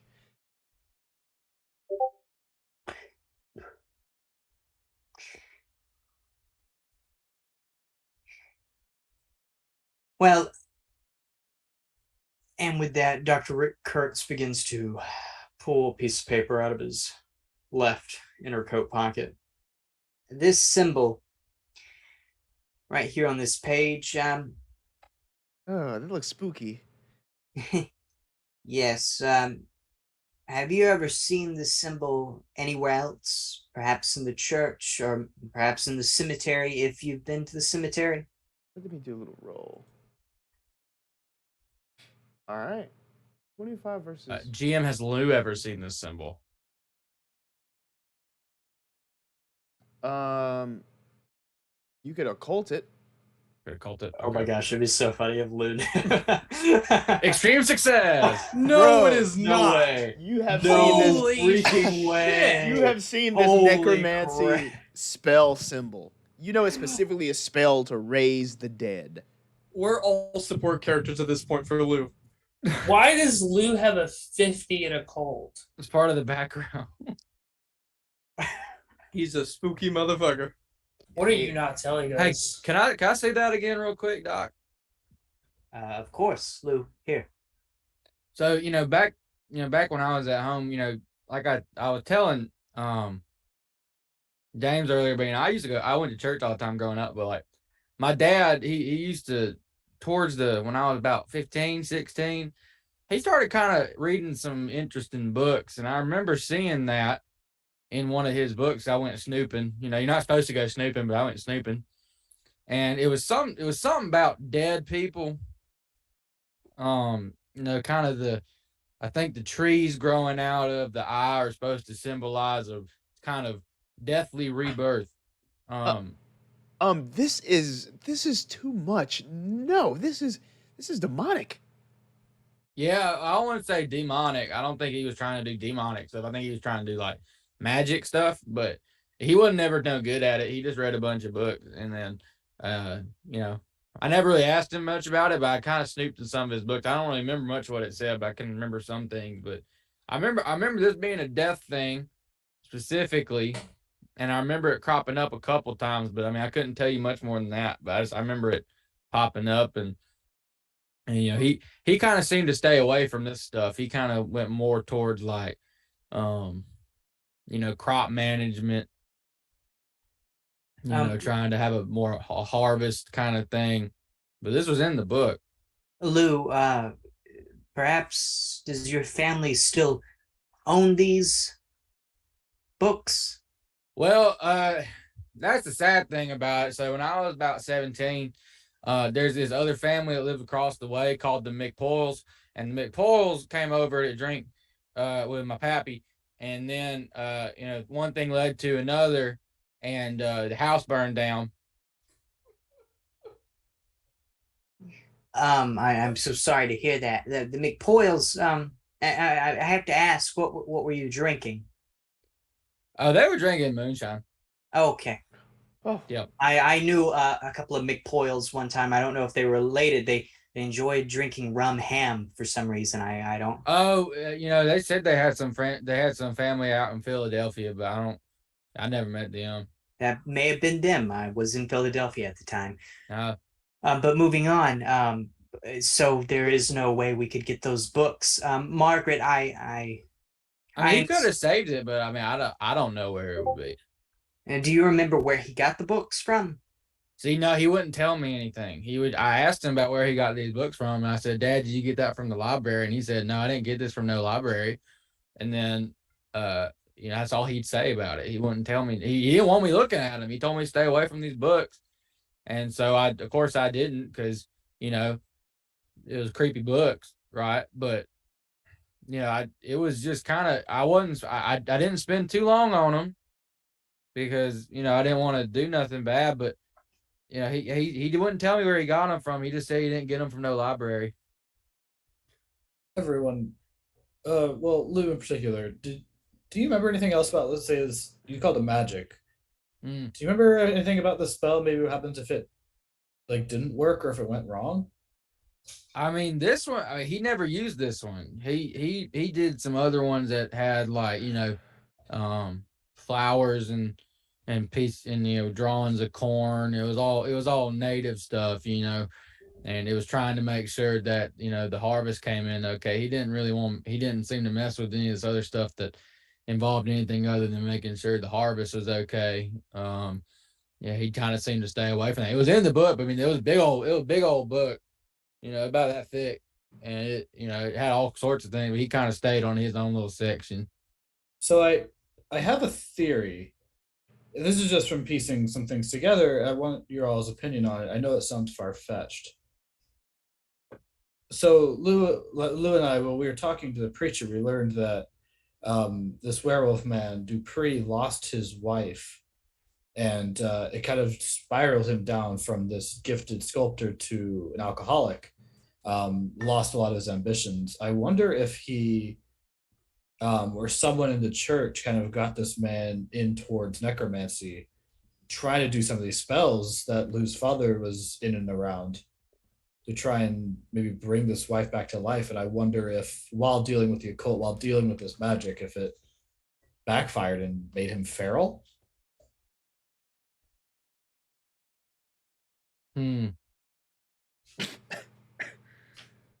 That is a good theory. Margaret, is there anybody else in the church that perhaps may delve in these sort of things? You mean like magic spells and such? Well, to be blunt, yes. I mean, they wouldn't come right out and say it, but perhaps has anybody mentioned necromancy or dark magic, spells, rituals of that matter? I know everything in this town, and I have not heard of anything like that.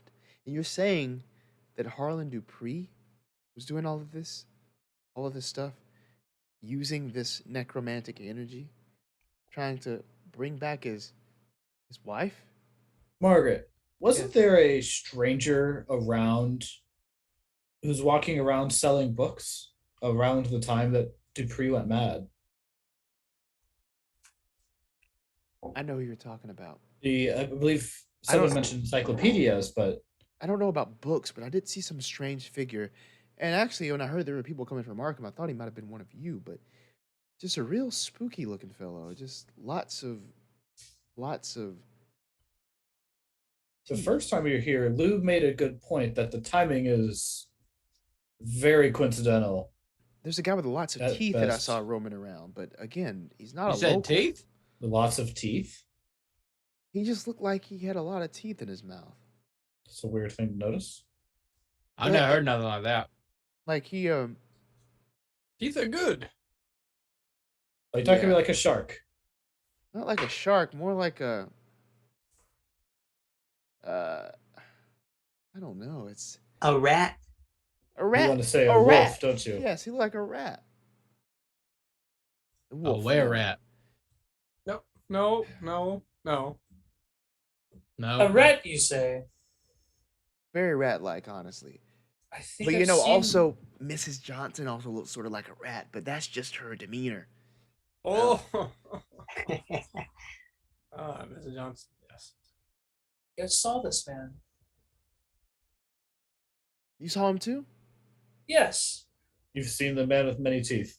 pulling some sort of body in a back alley. I never made any mention of it because It was a trunk. It was a trunk. it was a trunk. It was a trunk. Hmm. So that was a whole. Was there a week ago, body in the so- trunk? Yeah. Is this the necromancer? I'm not sure. All I saw was this man pulling a trunk, getting nervous, and leaving. I believe Where is was what this? happened. Back. It was just across the street Before from where we we s- are. Where we Oh, are that now, one. actually. Okay. I got my times mixed up, London. I'm sorry. Oh, wait. Oh, you mean on the road? I remember seeing. No, it wasn't on the road. It was like before we left, wasn't Oh, it? yeah. That was when you were leaving this place. So it was just like right across the Chester street saw from them this both. diner. Oh, I it think, was yeah. right across the road. There Oh was my like god. an alley. Yeah, he's sort of back. Yeah. So Chester's seen him twice. I'm Yeah. all I mixed think up. I think Chester saw him both times. This is the mystery man for Chester. Yeah, I gotta. This is my plot. I gotta hunt this guy down. I'll take it from here. It's the evil Chester because he also dresses like a driver too, so you never know. He wears a. That's it. I think he said he had a top hat. I think. It's gonna end with like a 10-mile-an-hour Model T chase. Bowler hat guy. It's just like a. I don't know, a drag race. Hi, Hudson. Yeah, he looks like Um, the bowler hat guy with What's the guy from Harry Potter's face? Barty that guy. Crouch. Yep. Peter I know who you're Pettigrew. talking- Peter Mhm. Pettigrew. Yeah. Barty This Crouch bowler hat guy. in the movie. What's bowler hat guy? From Meet the Robinsons. Oh yeah. What a good show. What a good movie. Oh, hello there, Oh, sir. hello, good evening. What's going on here? What's happening? Oh God, Hudson has one too. Holy shit! I just noticed that. No. I don't know what's happening here. I don't like it. No. What I'm realizing is I need a top hat. A man of many hats, they say. Quite right. I do say. Oh Do they get advantage Oh, now? London. Oh. Yeah, Pop, yeah, pop, look at pop, that. A bucket hat? Pop, pop. This is all I got.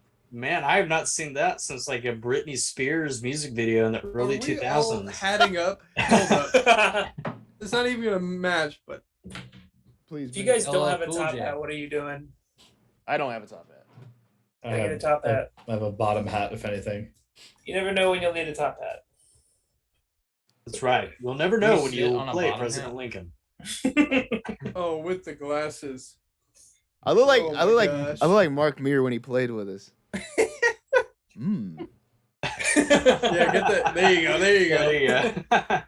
Bot Oh Hatton. my gosh. say the special line. What was this? I don't know. I forget. Do you mind if I smoke? Oh, that's the line. I love it. Cool. Suddenly we're playing Team Fortress 2. Is that what that means? Yeah. All right. Oh man, what a fucking reference, man. That's my childhood. All right. So where were we? Oh yeah. Man with many Uh, teeth. That Chester scene. Yeah. Yeah. As a man with many teeth, somewhere around the town, somewhere that even the town gossip doesn't know. He's got a trunk with him. With a trunk. Did you seen him around here, Chester? Yes. Before we left, I made no mention. I didn't know he was of any importance. Sorry. Well, so we have a couple people. He seems like that should be top priority. I'm also curious. There's a couple other people I've been kind of wanting to speak to, but he seems like that might be the main man. We also haven't talked to Dupree's daughter. We haven't talked to Dupree himself. I think both of those might be some good options as well. But this man with many teeth and the trunk and all that seems like a good place to start. Where did you Doc- see him? Doctor, what do you think? I say let's go back to the place where I saw him and we can continue from there. If it's okay with everybody else, I would like to check out the cemetery. Oh, I'll go with the doc. Were you not just at the cemetery? No, we were at Dupree's house. Church and Resident. cemetery are separate. look, she hey, mentioned. There's if- okay. if I may interject, listen. I wouldn't go to the cemetery. The guy that watches over the cemetery. He's a little bit of trouble. Please listen to me here. You don't want to mess with him right now. He's sort of reclusive. He sort of keeps to himself. He's was put there by Father Leclerc, but he's not the friendliest of people. So I would stay away from there. Is the question for the keeper? Is the cemetery connected to the church, or is it like a separate area of town? It's a separate area of town. It's sort of like out of the way. Margaret, what can you tell us about the father? He seems like a good enough guy, but his He's too there's good. a couple. Okay, tell me more. Did you get very far? Tell me more. Tell me more. What did Margaret say? He's such a good guy. Too good. He took in a young boy by the name of Tobias years and years and years ago, and Tobias has been in lots and lots of trouble ever since then. Father, always forgiving, keeps giving him other chances, more and more chances and chances and chances. Eventually, Tobias grew violent, I should say. He had a tortured childhood. He was just sort of put on the stoop of some family members by his mother. They raised him, but they had trouble controlling him. Eventually, the father took him in. Eventually, after that, he served in the war. Eventually, after some dishonorable discharge, he was fired from his construction job for murdering this local girl's cat. And eventually, he was put in the cemetery. The father just put him out there. He's been behaving himself. But again, if you go snooping out there, he might get a little agitated. So I would leave the cemetery to as a last resort. Wait, Tobias is the one in charge of the cemetery. Yeah, so he's sort of the groundskeeper there. He's there for burials and everything and make sure that everything is nice, but he doesn't do any of the headstones. That was always Dupree. Is it common for people? Well, I guess this pastor, this priest, does he interact with a lot of other people around the town? Yeah. He has a pretty big and welcoming community around, and he has lots of contacts. He knows a lot of people. Not as many as me, of course, but knows a lot of people. What was his relationship with Dupree before the alcoholism and the turning violent? It was a good relationship, a good business partnership.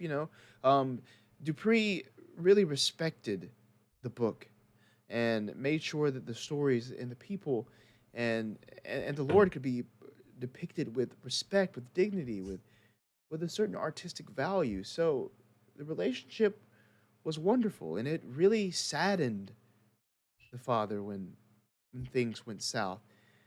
And Tobias, the cemetery keeper, even the father is saddened by his story, and honestly, he's a little afraid of him too.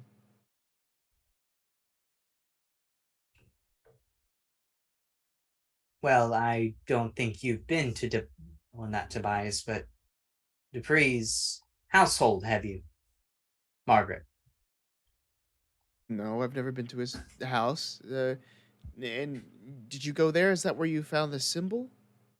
Yes, and I found a couple of statues and tombstones there also that are very frightening, if I may say. So I will be going to the cemetery, whether you like it or not. Go at your own risk. Just don't mention my name when you're there. I don't want to be tied up with that traitor. Frankly, my dear, I don't give a damn about this traitor.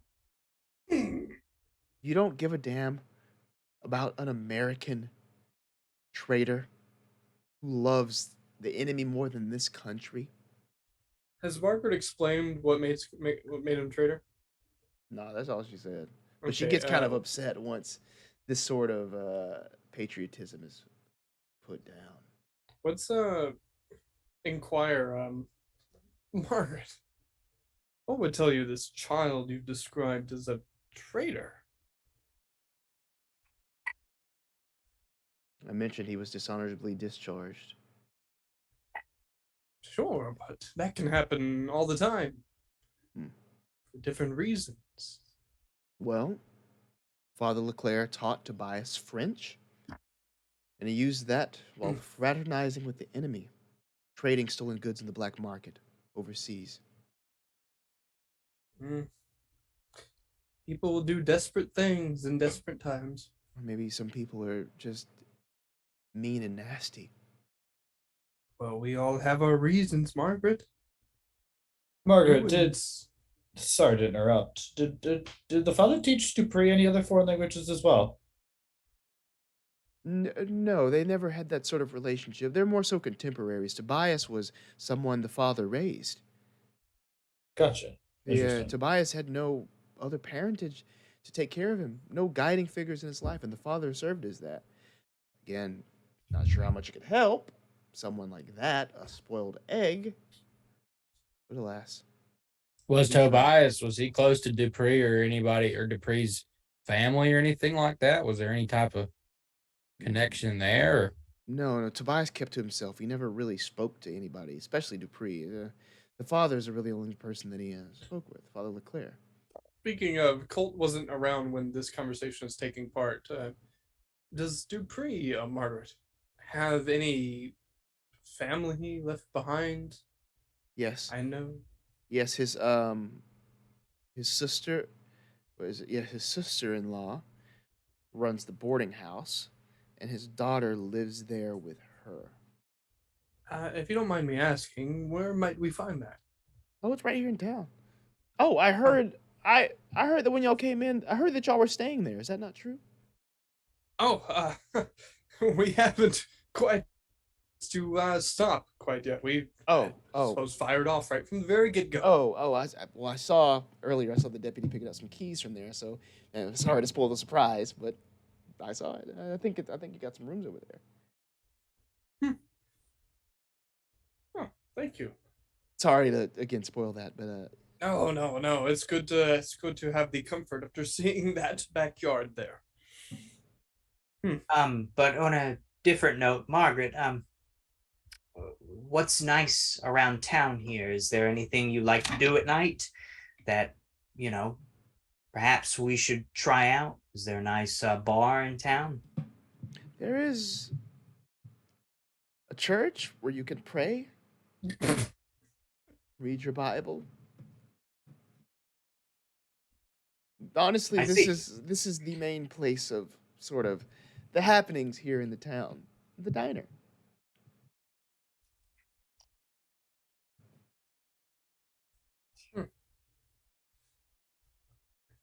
Well, gentlemen, I will head to the boarding house to get my arrangements in order, and perhaps speak to said sister-in-law. I would also like to accompany you to the boarding house. The sister-in-law seems like a good person to get a quote from in terms of the story. Lou, I'd ask on behalf of my friend there, and that sounds great. James, Lou, if you might accompany Doctor to the cemetery, it might be necessary in the event this Tobias, was it? It's a little rowdy. I mean, if he's okay with it, sure, I'll go with him to the cemetery. Well, Lou, I appreciate that, but however, I'd like to look at my watch to see what time it is. Right Go for now, it's like 5:30, 6. Between 5:30 and 6. And Keeper, I don't know if I would. Actually, I'll say like 6 o'clock. Yeah. Okay, and let's just say that Dr. Rick Kurtz looked at the moon the night before. What type of moon were we looking at? Was it a full moon? Was it a new moon? Was it a crescent moon? It is now Thursday, and it was a full moon on Tuesday for sure. So I'm not sure I'm out of character. I'm not sure the progression of that. Yep. Me But neither, it's waning, right? Yes. Yeah. Nerd. No. Again, sorry, I don't know that. You don't know your cycles, man? Come on. I don't know my cycles. I'm sorry. London, what time of day were you born, and what's your birth month? Lou, perhaps 5:55, January 11th, 1997. Classic Scorpio. January. Ah. So it's cold out. I'm a Libra. Wait, what did you say? His exact birthday. What did you say, London? What? What do you mean? Said 5:50 Uh, when? 5:55, January okay, 11th, okay. 1997. All right, I'm sorry. I Wait, thought you said- AM or PM? AM. I was like, that's not Oof, right. Man, that was a long night. All right. I had that convenient 1:53 p.m. on a Tuesday. That was Nice. the most fucking business hour baby you could have had. Anyway, sorry. This boy's made to build a business. Lou, perhaps we can go to the cemetery in the morning. I mean, that's fine with me. I'm kind of tired. I could use a nice nap. Yeah. Well, perhaps sleep would do you good also. What That's is sleep a nap. if not a long nap? Spoken like a true philosopher. I heard that one time. Then why don't we all go to the boarding house and get our accommodations, if that is in fact where we are spending our nights? Smart. Right after these hash browns. Yes, where are they? We've ordered them forever ago. Here they are. It's convenient. And maybe on our way to the boarding house, we could stop by the alley. Where I Yes, saw the absolutely. Forget about the weird guy. Absolutely. bowler hat guy? Sure. We should come up with a more convenient name for him. Rather than just man with lots of teeth or bowler hat guy. Alley bowler. No. Dentist. That The dentist. it's merely an association. Printist. This The- is getting Dentist, worse. the dentist. The Sorcerer's Apprentice. So I only get about halfway through my oatmeal and just maybe a quarter of my poached egg before I'm finished. Awesome. Oh. Add +5 to your nutrition. Cool. I mean, if there's no objection, are we headed out after eating? Yeah. Is Margaret taking off early, keeper? I can go whenever. Okay. Okay. Are you running me off? Not at all. No, such a lovely woman as yourself. What's And, your credit score? It's, Well, she's not gonna say that. It's up there. She's asking. She just started asking you all too many questions. It's above 400. Credit scores weren't invented until the 80s. I thought about that. She's not gonna ask that. She's She's gonna ahead. be like, She knows everything. how How much sis- did you lose in the stock market crash? Exactly. How many brothers and sisters do you have? Lost She my just starts dog. Yeah. going Lost my through it. wife. In the stock. Took the kids. Cool. Diabetes. So not the not stock market actual took everything. livestock, Matt. Oh, my bad. Took my cows. She There's a took the huge kids. crash. The cows fell into my wife. As Lou would say, one thing led to another, and the house burned down. Oh my gosh.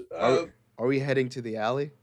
We are. I don't believe we have anything left here. Yeah. So after food, I would like to pay, and then we can go. I'll leave a tip.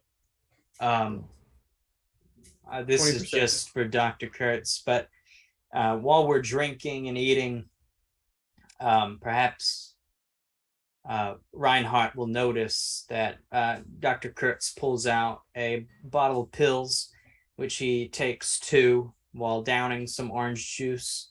He looks at Reinhardt and says, I apologize for what happened earlier. I forgot to take my medicine earlier this morning, and I do suffer from short-term memory loss. No. Of course. When did that start happening? Yeah. When did that start happening? It was a couple of years after the war. I noticed it, and I went in, and they gave me this. The doctor said if I continue to take this, it will hold it back.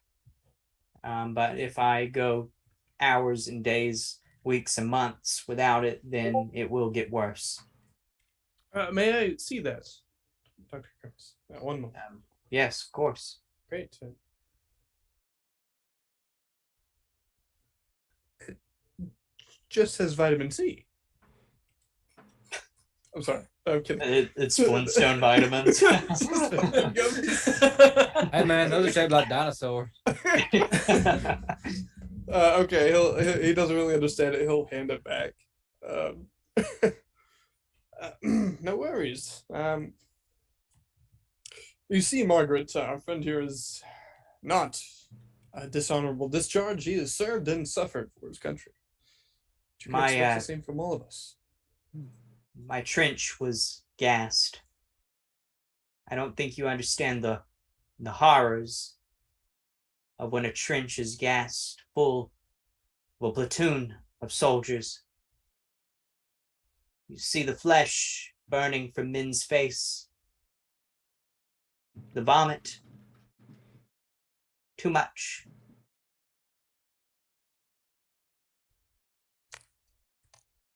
I'm sorry, Margaret, that was perhaps too much of me.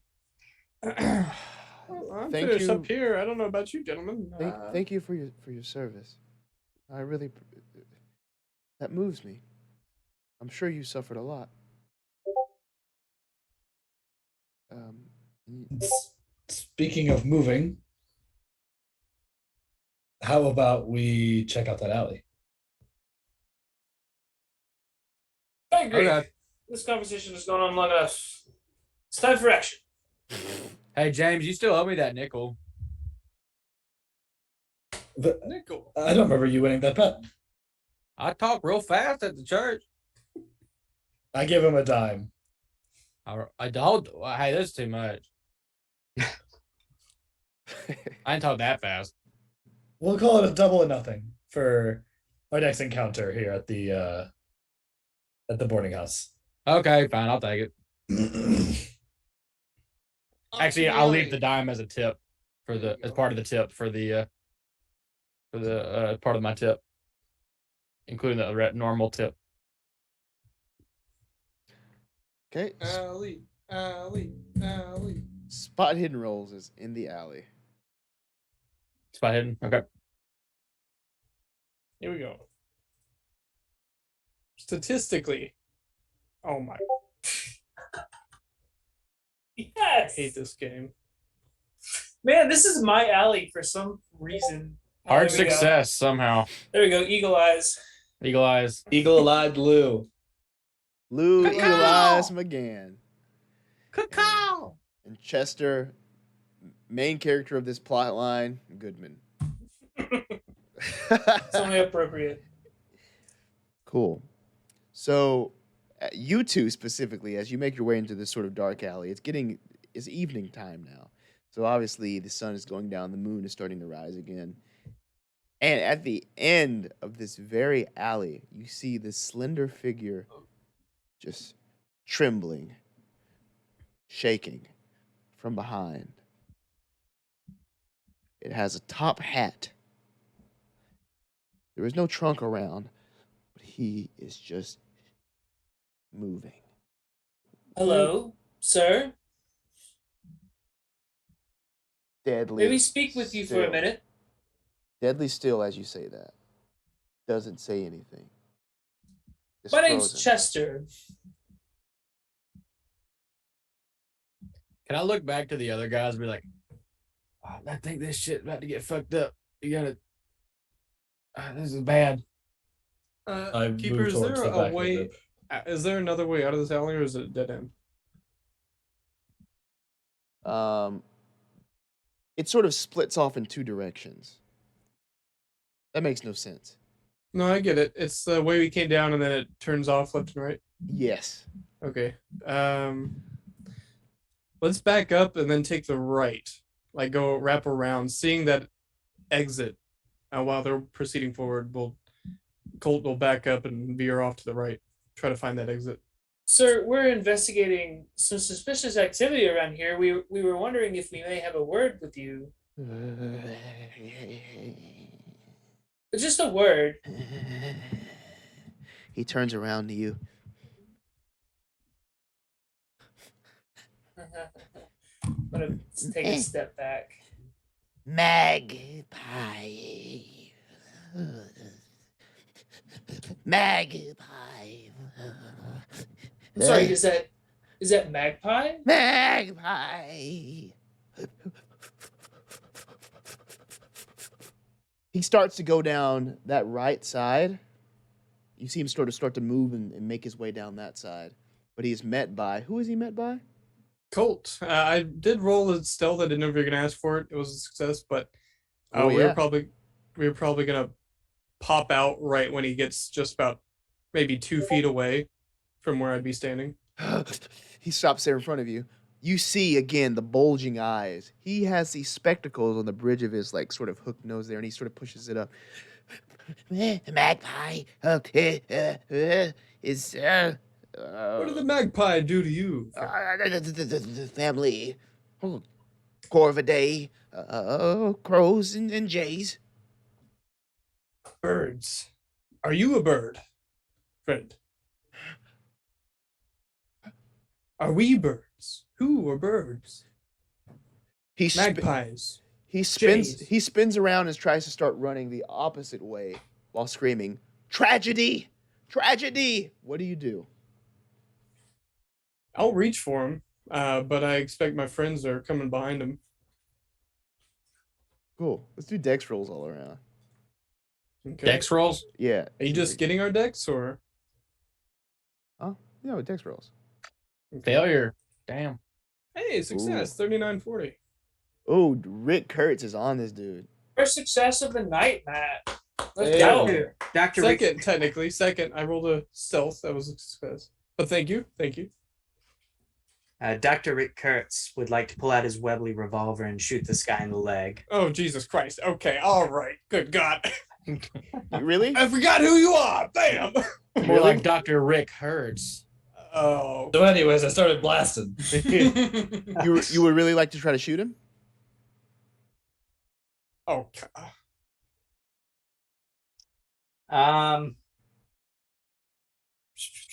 Nah, since I made a hard success, I would try to get the jump on this guy. Cool, and you can do that quite literally if you would like, and sort of tackle him to the ground. Okay. And that's what Dr. Rick Kurtz, will do. I'll help. Cool. So, he goes down, and he said, "Tragedy, tragedy," and as soon as he hits the ground, he says, "The Tragedy of Macbeth was written by William Shakespeare sometime between 1603 and 1607. It is believed it was the first performed at the Globe Theater in April 1611. Get it together, man. Slap, slap. Is all of that Montana, accurate, Keeper? Montana was the 41st state to enter the Union. Its capital is Helena, and the official state tree is the Ponderosa pine." I start shaking him, and I hope, Rick is also shaking him. Mustard was used by the ancient Egyptians and the Greek civilizations as a spice. It was believed to have medicinal properties. And it was Snap out also of it. used by the Snap, Germans in the trenches. That's mustard. Keeper, is all of this Snap out of correct? it. Is all of this correct? What he's saying? You can history. History. All right. Rick, no! Stop it! Extreme success with Stop the it! history. You're gonna kill him! Rick, Yeah, stop! it's all correct. Stop it! This is all spot on. Rick, Okay. snap out of it! Papa. Can Okay. Ludus go? What do you know about wolves? Man and wolf. Can it be one, stranger? I haven't gotten a W yet. What did he say? I haven't gotten to W yet. Oh, the fucking encyclopedias. No! And I'm just gonna take my baseball bat and just lightly tap him on the shoulder. Say in. And Neptune, the planet Neptune. I'm gonna let me over touch the other shoulder. Oh. I don't know what he knows yet. And I got to the top of N, but mostly M's. I got everything before M. You I would sell draw the bat. encyclopedias, sir. Police, can we have police? What do you know about Okay. bats? Don't call the police. I hate the police. You got 5 different voices right now. This dude's so scared. He is Tell me terrified. about bats, stranger. Give me a fun fact about bats. Bats? What if baseball bats are bats? Both. I'd like a fun fact about both. If we get police here, they can cuff him. I said no cops. I don't like cops. Bats are mammals of the order Chiroptera. What did he do wrong, Chester? He's just naming facts. He's gone insane. We need the police here in handcuffs. He's this man insane. should We're be the ones jailed. tackling this man in an alleyway. He should be put up in a mental institution. Can Okay. I offer him some chewing tobacco? In the mid 19th century, baseball batters were known to shape or whittle their own bats by hand. Let him up. Let the man up. Good Lord. What are you doing here, stranger? Would you like to buy an encyclopedia? I might.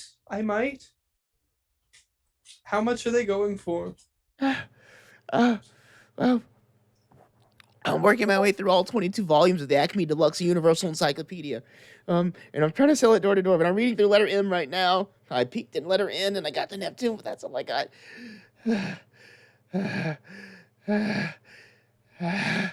What You lying, brought you Barbara? here? I'm trying to sell, but I don't quite know how to talk to people, but I do need money. Is this all seeming accurate? Picking up on his behavior and face? Psychology. You got it. You know what I'm getting at. I got one strong suit. Let's see if it goes. 78, 70. Oh, I don't know if there's any way to push that.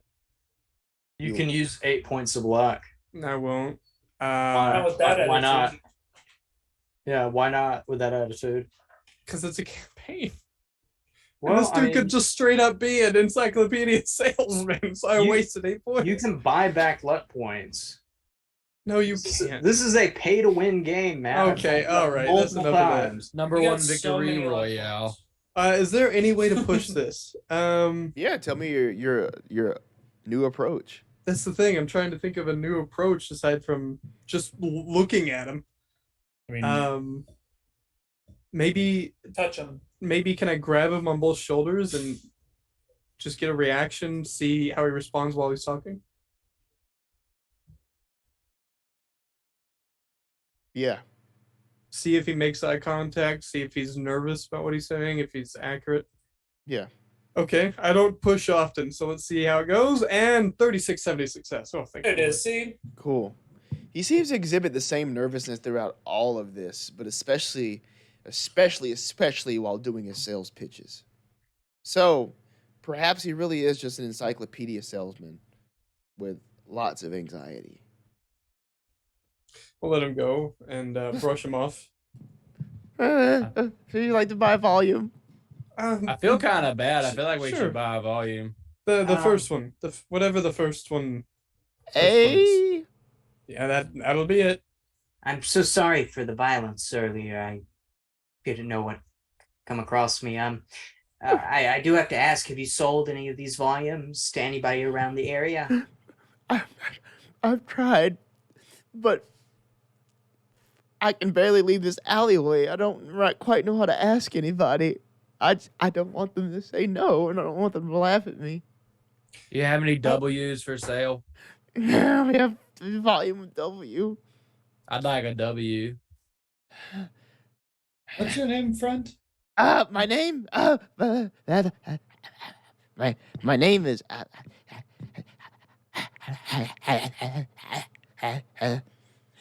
John. My name is John. John Smith. No, it's not, John. My name is John Smith, like the gentleman with Pocahontas. Yes. I haven't gotten the P's yet, but yes. My name I'm is serious about the John. W though. I want one. John Smith. Can I roll to see if he's lying? See if I can tell if he's lying. Yeah, psychology. And All right. Smith, BYU. And Smith, BYU. Hard success, 16-15. He's 16 to 50. He's telling the truth. His name His is name's John actually- Oh Smith. my Oh god. God. Okay, Mr. Smith, best of luck to you. Colt's out of this alleyway, man. Lives at 123 Main Street, New York, New York. Colt's I was gone, serious man. about the W. It's gonna be a whole book about wolves and werewolves. Oh my gosh. Do you have a house in town? Can I visit you? I can bring them. I mean, do you have one on you, or I'll buy it right now? Well, I put everything in my room for the night. Where are you staying, Um, friends? Why Uh, don't you meet me at the diner tomorrow at 8:15 a.m.? That's breakfast time. There'll be people there. Yeah. Where are you staying, friend? Are you staying at the boarding house? Yeah. Ah, hell. Is he at the boarding house? Yeah. Oh. Oh, we're at the boarding house. How about this? I'll leave the money at the lady at the front, and then you can leave the book with the lady at the front. And that way you don't have to get so nervous about selling nothing to me, but it'll just be kind of off. You know what I'm saying? I like that. Thank you. Okay. You also should floss. Did you get to the F's yet, friend? You know Floss? He books it. He runs. Oh, that's it for him, man. He's gonna, He runs his ass he's never all the opening way. his mouth ever again. No, he sold the book. We're happy for him. That's a hard success for the man. I'll open his mouth for him. Oh my god. Ah! I shoot him. Really? So as you see him running off towards what you assume is the boarding house, about the same time you see the deputy coming back over. Hey, I was looking for you guys. I thought you were gonna head back over to the jail. Well, I got some keys for you anyway. Here, if you're going to stay at the boarding house, return in for the night. Here are your keys to your rooms. Check in up front. Just make sure that Esmeralda, just talk to you. She runs the place. But yeah, I got keys for each of you. I already took your luggage and your things over there already. It's all set for you. Thank you, Deputy. We do appreciate you. You're welcome. How was your day today, Deputy? Do anything exciting? Anything noteworthy? Carried your shit. Yep. Made sure that Dupree didn't get out of his cell. He's mostly just been sleeping. He's still sleeping right now. So hopefully it stays that way.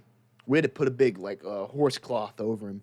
Me, the sheriff, and then the shopkeeper that found him over at the hardware store. We had to pick him up, and carry him to the cell. All three of us. He was wild. But yeah, there's your keys. Your stuff is inside already. Rest up.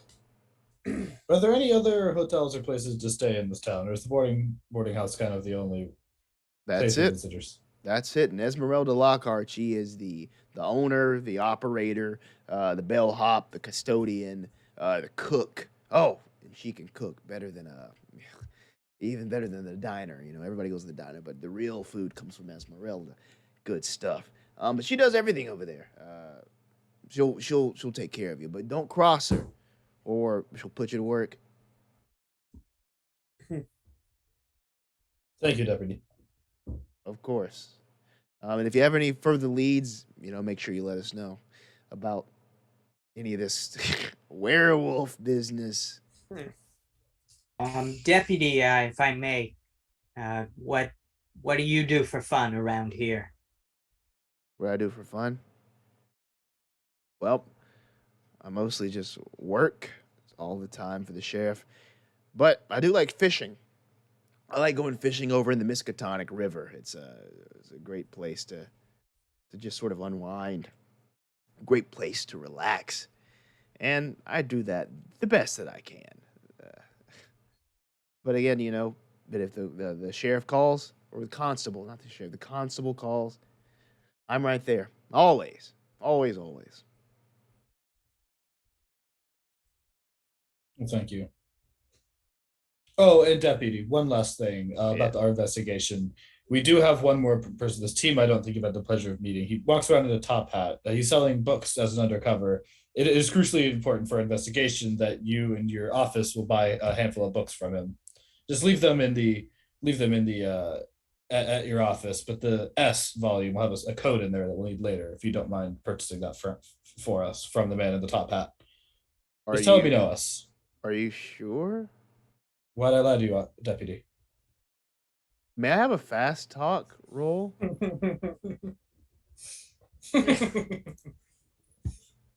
Oh my gosh.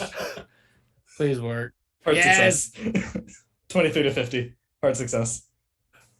Right away, he says, as he goes back to the jail. Our investigators are heading off to the boarding house for hopefully a peaceful night with Esmeralda Lockhart, the proprietor there, and also with the new friend John Smith, but also with the daughter of Harlan Dupree, is also located at the boarding house.